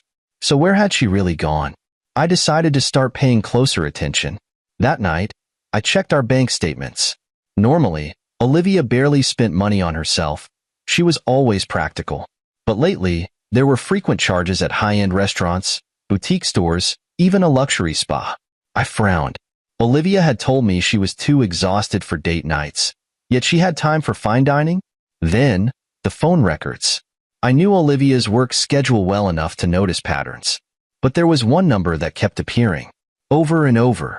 Late at night, during her supposed mental health days, even on her lunch breaks. I did a quick reverse lookup. Daniel Hughes. I stared at the name, my stomach twisting into knots. It didn't mean anything yet. It could be a colleague, a consultant, hell, even a patient. But something inside me told me it wasn't.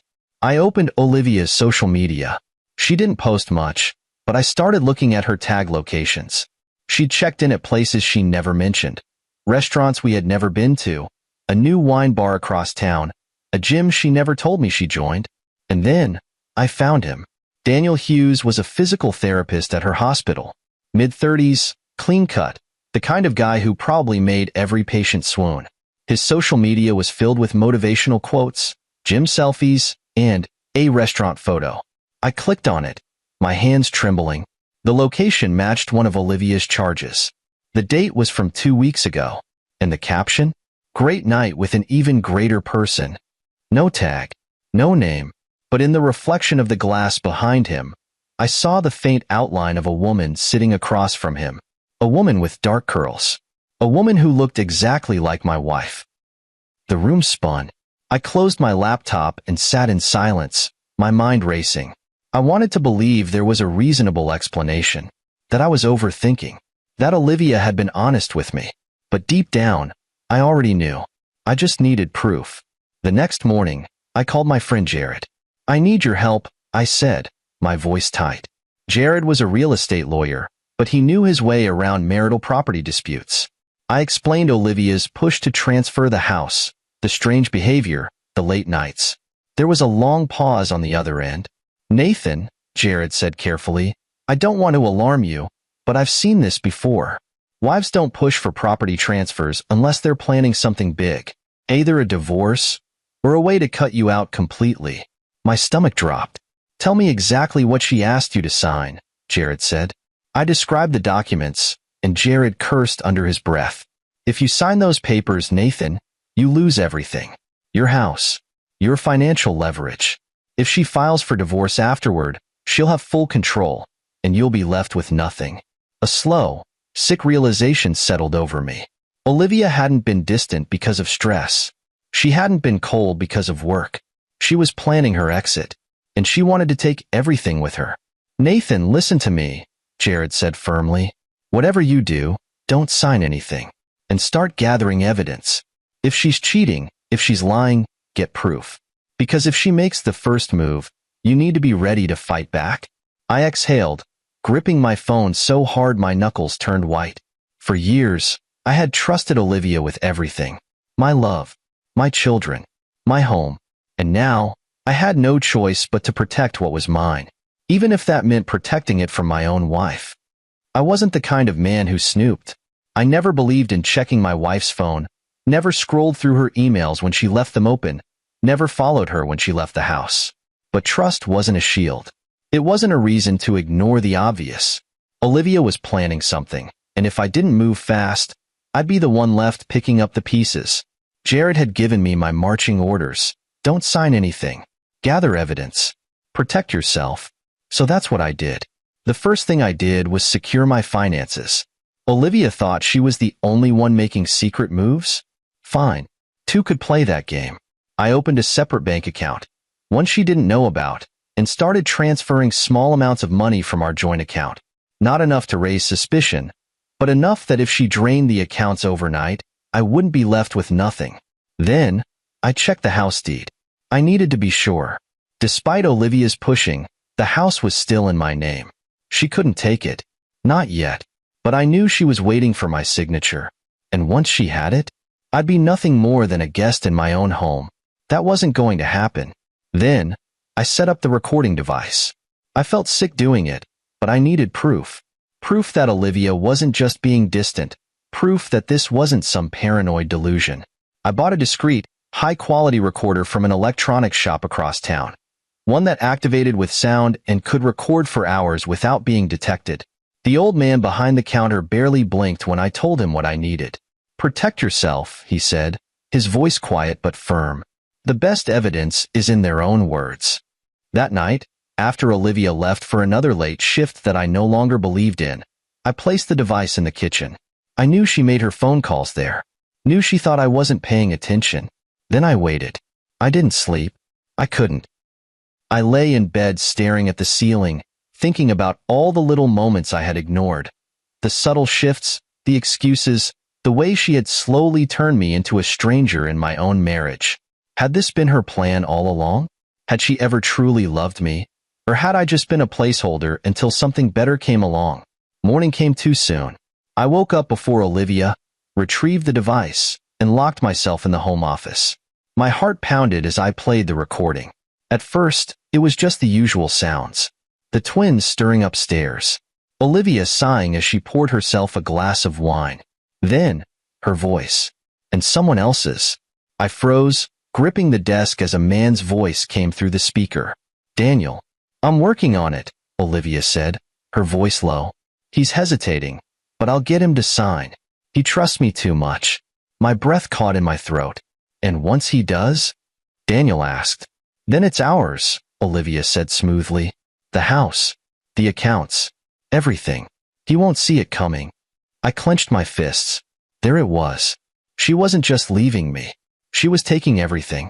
My house, my savings, my life. And she thought I was too stupid to stop her. I played the rest of the recording, my pulse hammering.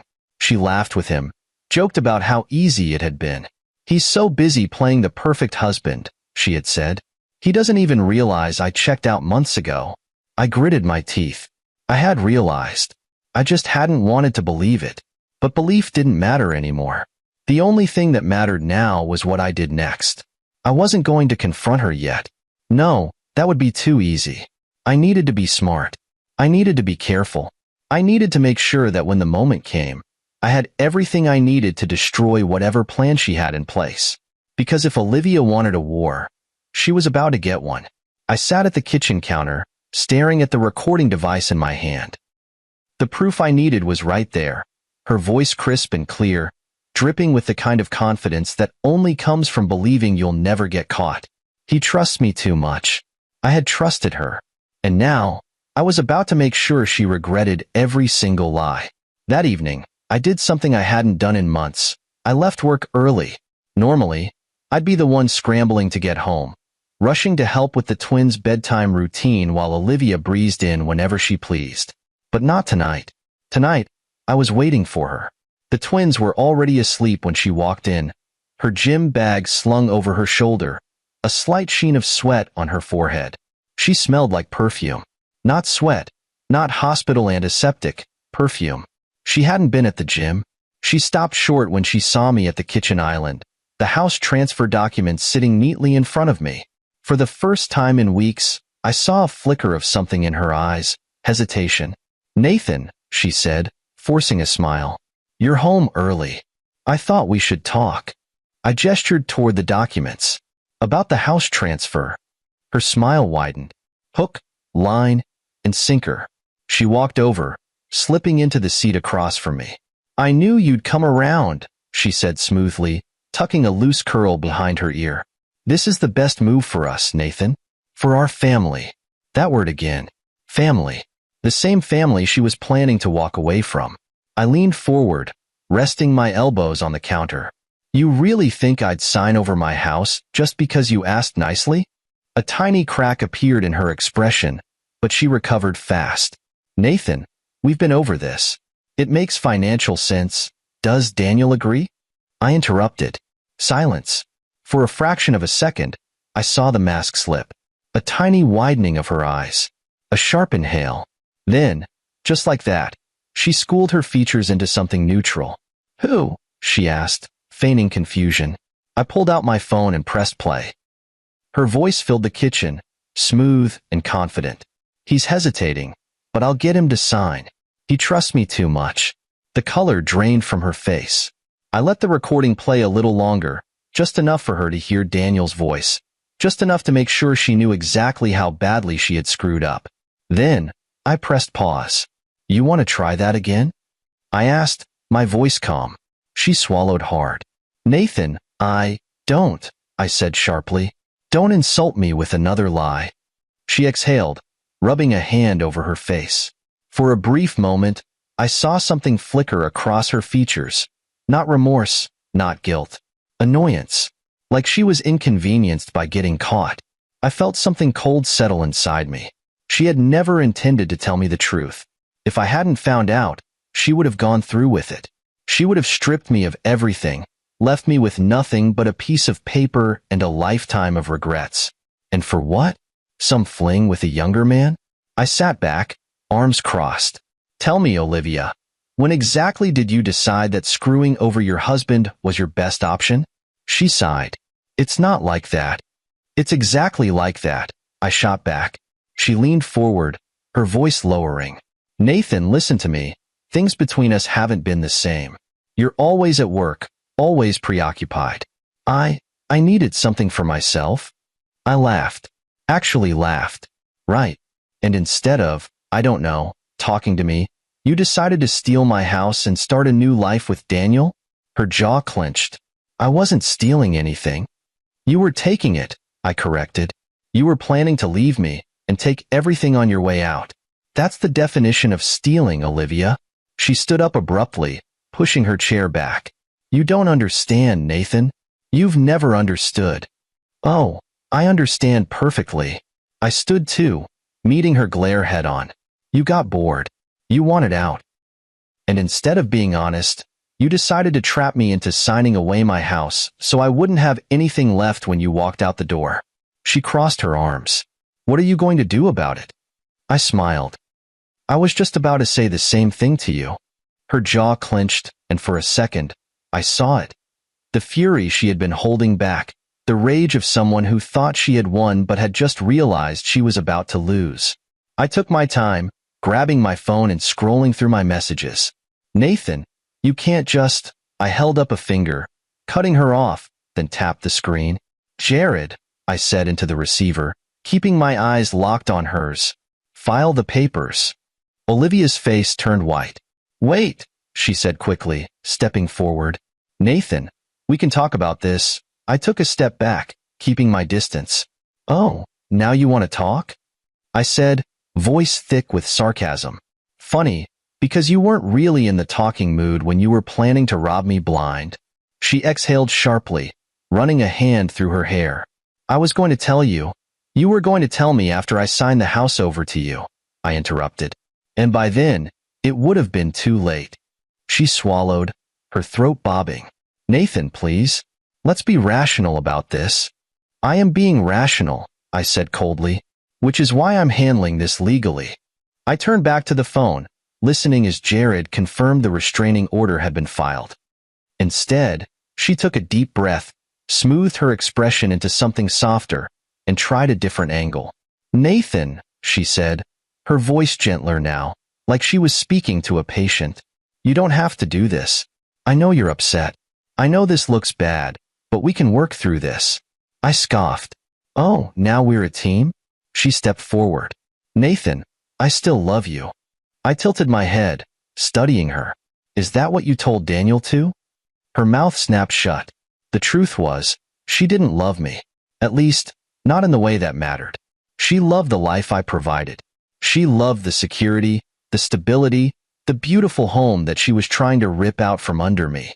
And now that she realized she wasn't going to get it, she was desperate. You need to leave, I said flatly. Her eyes widened. Excuse me? I gestured toward the door. Pack a bag. Get a hotel. Go to Daniel, if you want. But you're not staying here. Nathan, I live here too. Not anymore, I said smoothly. That restraining order? It means you have exactly 1 hour before I call the police. She gasped. You wouldn't. I pulled up my call log, hovered my thumb over 911. Try me. For the first time, real fear flickered across her face. She wasn't in control anymore. I was. Her breathing hitched, her lips parting in disbelief, and for the briefest moment, I saw something behind her eyes, regret. Not regret for what she had done. Not regret for betraying our marriage. Regret for getting caught. She turned on her heel and stormed toward the stairs, muttering curses under her breath. I stood in the kitchen, listening to her move around upstairs, throwing things into a bag. She was leaving. I had one. But somehow, I didn't feel victorious. I felt tired. I glanced at the baby monitor, watching Liam and Ava sleep peacefully in their cribs. They didn't know what was happening. They didn't know that by tomorrow morning, their mother wouldn't be here. I clenched my fists. They didn't deserve this. But Olivia had made her choice. And I had made mine. 15 minutes later, she came back down, a duffel bag slung over her shoulder. Her face was blank, her movements stiff. She didn't look at me as she walked past. She didn't say goodbye. She just grabbed her car keys and walked out the front door, slamming it behind her. The sound echoed through the house. I exhaled slowly, bracing my hands against the counter. It was done. She was gone. I had protected my home, my kids, my future. But something in my gut told me this wasn't over. I should have known Olivia wouldn't go quietly. The house was mine. My name was still on the deed. The legal barriers I'd put in place ensured she had no direct claim to it. But Olivia was a fighter. She wasn't going to accept losing without trying to burn everything down with her. It started with the lawyer's letter. Barely 48 hours after I'd thrown her out, an envelope arrived at my office. I recognized the firm's name immediately, one of the most aggressive divorce attorneys in the city. The letter was short, but the message was clear. Olivia was demanding half of everything. Half of the savings. Half of the investments. Half of the house. I nearly laughed. She had already tried to con me into signing it away, and now she wanted to make it official through legal force? Fine. I dialed Jared. She's trying to take the house through the divorce, I told him, pacing my office. Jared sighed. I was waiting for this. Let me guess. She's claiming she contributed to its value over the years? Bingo, I muttered. She has no case, he assured me. It was a premarital asset, bought before the marriage. She didn't invest a dime in it. She might argue about shared expenses, but we have enough to counter that. I exhaled, gripping the back of my chair. She's not going to stop, is she? Jared chuckled darkly. Oh no, my friend. This is just the beginning. And he was right. Within a week, Olivia escalated. She filed a temporary motion demanding full use of the house, claiming that since she had primary caregiving duties for the twins, she needed the property for stability. I could barely contain my anger as Jared and I sat across from Olivia and her lawyer at the first court meeting. She looked composed, controlled, like a woman who had spent the past several years mastering the art of manipulation. Nathan has already taken drastic steps to remove Olivia from the marital home, her lawyer said, his voice dripping with fake concern. We believe this was done maliciously, as an attempt to gain an advantage in these proceedings. I scoffed. Maliciously? You mean like how Olivia tried to trick me into giving away the house before filing for divorce? Her lawyer didn't flinch, but Olivia's jaw tightened. Let's stay civil, the judge interjected. Mrs. Carter, do you have documented proof that you contributed to the mortgage or renovations? She hesitated. I leaned back in my chair, arms crossed. I already knew the answer. The only name on the mortgage was mine. The only records of payments came from my account. Olivia had enjoyed the house, lived in it, raised our children in it, but she had never legally owned it. And now that was going to bite her. Her lawyer shifted, uncomfortable.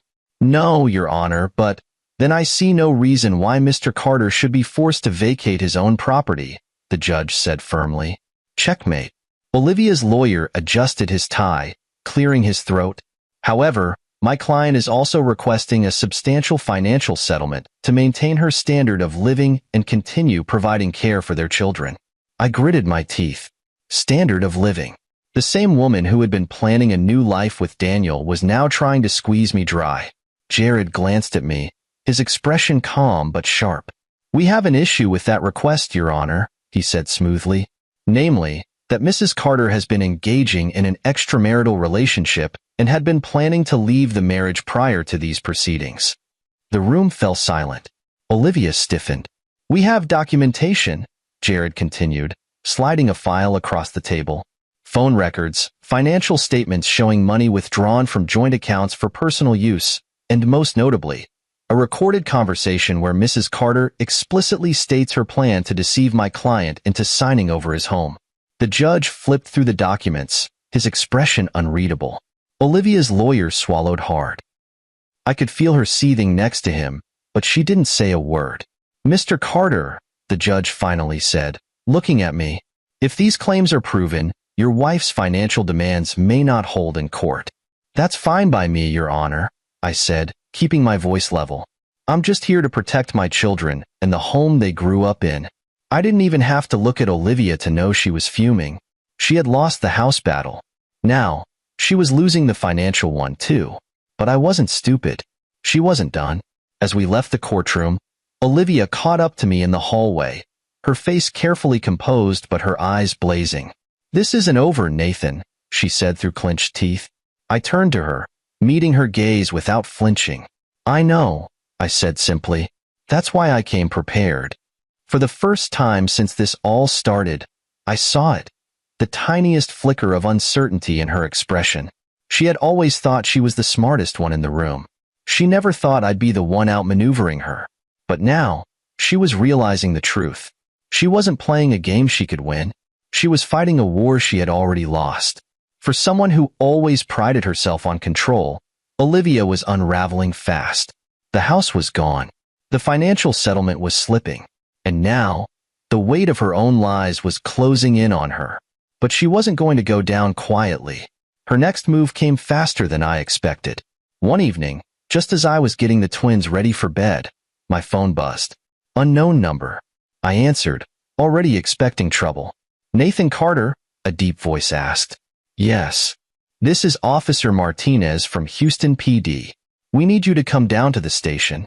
My stomach tightened. What's this about? There's been a report filed against you. I exhaled sharply. Of course. I had expected Olivia to fight back, but I hadn't expected her to go this far. By the time I arrived at the station, Jared was already there, looking completely unfazed. She filed a domestic abuse report, he told me as we sat in the waiting area. Claims you emotionally manipulated her and financially restricted her access to marital assets. I scoffed. So now protecting my home is abuse? Jared shrugged. It's a last-ditch effort. She knows she's losing the divorce, so she's trying to create leverage. A detective called me in for questioning. They asked me everything. Had I ever hit Olivia? Ever threatened her? Ever controlled her finances? No, I said firmly. But I do have evidence that she was trying to steal my home, commit financial fraud, and was engaged in an extramarital affair. Jared slid the judge's ruling across the table, along with the restraining order I had already filed. The detective skimmed through it, then sighed. Looks like this is a civil dispute, not a criminal one, he said, rubbing his temples. We get cases like this all the time. One spouse trying to turn the system against the other. I clenched my jaw. I had known Olivia would retaliate, but seeing her weaponize the law against me like this, it made my blood boil. So what now? I asked. The detective waved a dismissive hand. We won't be pursuing charges. But, he looked at me seriously. Watch your back. Women like her don't just stop. He wasn't wrong. The next few weeks were a war zone.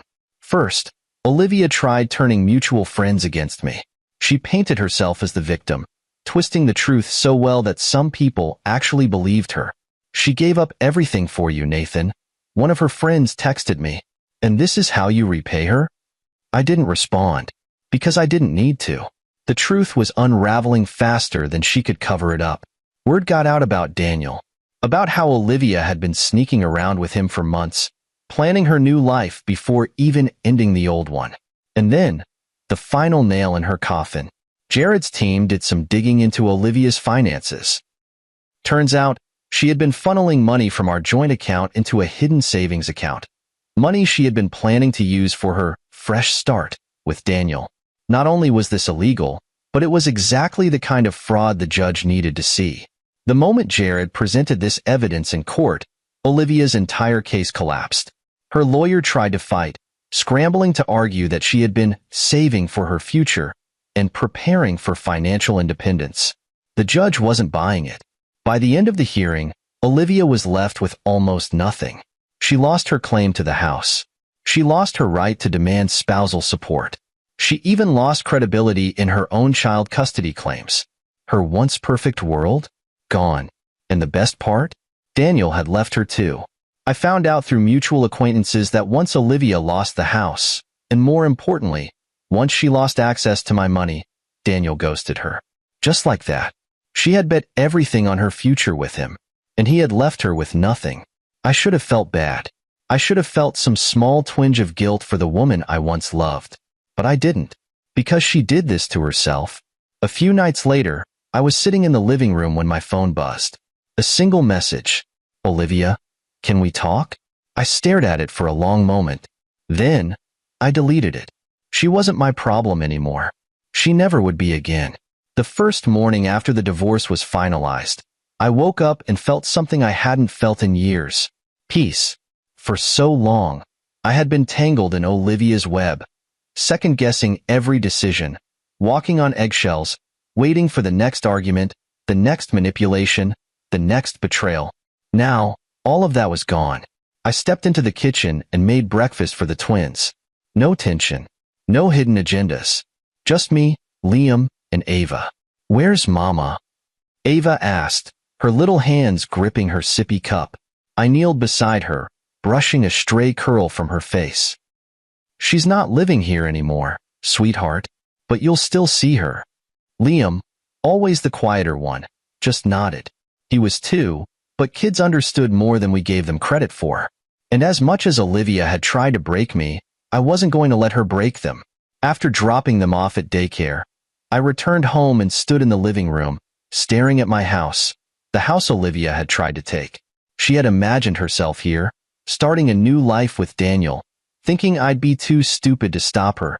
But now, this house was mine, and it was time to make it feel like it again. Erasing Olivia, I started small. I took down the wedding photos. The picture frames that once held carefully staged smiles were replaced with photos of the twins, of family, of moments that mattered. Next, I went through the master bedroom. Everything that was Olivia's? Gone. The expensive silk robes she used to flaunt? Tossed in a donation box. The designer candles she insisted on buying but never actually used? Trashed. The perfume bottle that still smelled like betrayal? Poured down the drain. I deep cleaned every inch of that room, scrubbing away the memories she had left behind. Then, I moved to the kitchen, the same place she had tried to convince me to sign over my house. I repainted the walls, changed the curtains, bought new dishes, new mugs, new everything. By the time I was done, it didn't feel like Olivia had ever lived here. It felt like mine. Moving forward with Olivia gone, everything became easier. Work became my sanctuary instead of an escape. Without her subtle jabs about me not being ambitious enough, I actually thrived. 3 months after the divorce, I landed a promotion I hadn't even been aiming for. A major step up, higher pay, better hours. At home, I fell into a rhythm with the twins. No more awkward silences at the dinner table. No more forced small talk. Just real moments. Liam asking me to read him the same bedtime story 5 times in a row. Ava making a mess with Play-Doh but flashing me her innocent smile, knowing I couldn't be mad. I wasn't just surviving anymore. I was building something better. One evening, Jared came over to check in. He had been more than my lawyer. He had been my lifeline through all of this. "You're looking better," he said, leaning against the kitchen island. Less like a man who just got out of a war. I smirked, pouring us both a drink. "Feels like I won the war." He raised his glass. "You did." We sat on the back porch, the sun setting over the yard where the twins played. Jared chuckled. "So, you thought about dating again?" I rolled my eyes. Let's not get ahead of ourselves. But the truth was, for the first time in a long time, I wasn't afraid of what came next, because Olivia hadn't destroyed me. She had freed me. And this was only the beginning. Victory didn't come all at once. It came in quiet moments, in the absence of tension, in the weight that lifted off my shoulders every morning when I woke up in a house that was truly mine. It came in the way Liam and Ava thrived in a home without whispers of resentment, without fake smiles and hidden betrayals. It came in the realization that I had survived the worst version of love and still had the strength to build a better life. But the biggest moment? That came months later. The letter had arrived in the mail one afternoon, tucked between bills and grocery store coupons. A plain white envelope, no return address. I didn't have to open it to know who it was from. Still, curiosity got the best of me. "Nathan, I don't know if you'll even read this, but I needed to say it. I'm sorry. For everything. I know you won't believe me, but I never meant to hurt you. I thought I was doing what was best for me, and in the process, I lost everything. Daniel is gone. My friends barely look at me. I'm struggling to rebuild, and the truth is, I miss you. I miss us. I know I don't deserve forgiveness, but I wanted you to know that I regret it all. Take care of Liam and Ava. Tell them I love them." Olivia, I stared at the words, waiting for them to mean something, waiting to feel anything. But all I felt was relief. Because for the first time since she walked out of my life, I truly understood. She had never loved me. Not in the way I had loved her. She had loved what I provided. Loved the security, the stability, the life I built for our family. And when she thought she had found something better, she had tossed me aside like I was replaceable. But the real kicker? She had played herself. She had thrown away a life most people would kill for. And for what? A fling with a younger man who left her the second she lost the perks that came with me. I folded the letter, tucked it back in the envelope, and placed it in the drawer. I didn't respond. I didn't need to. Some bridges should stay burned. Watching her fall, words spread quickly. Olivia's fall from grace was spectacular. She lost her social circle. The same people who used to admire her distanced themselves. No one wanted to be associated with a woman who had tried to scam her own husband. Her career? Not what it used to be. She still had her job, but the hospital administration had heard about the divorce, about the financial fraud, and about how she had tried to manipulate the legal system. Turns out, hospitals don't like having ethically questionable doctors on staff. She didn't get fired, but she didn't get promoted either. No more special treatment. No more connections that opened doors. She had made herself expendable. The final blow months later, while running errands, I stopped at a coffee shop near my office. I was waiting in line when I spotted her. Olivia, sitting alone at a corner table, staring blankly at her phone. She looked different. The confident, composed woman I had once married? Gone. She looked tired, worn down, defeated. I could have walked over, could have offered some empty platitude, rubbed salt in the wound, made her feel as small as she had tried to make me feel. But I didn't, because I didn't need to. She had destroyed herself, and I had one. Moving forward that evening, as I sat on my porch, watching Liam and Ava chase fireflies in the front yard, I realized something. I had spent so long fighting to keep my life from falling apart. But now, I was building something better. I wasn't just a survivor of Olivia's betrayal. I was the man who walked away from the wreckage and built a stronger future. And that was the greatest victory of all.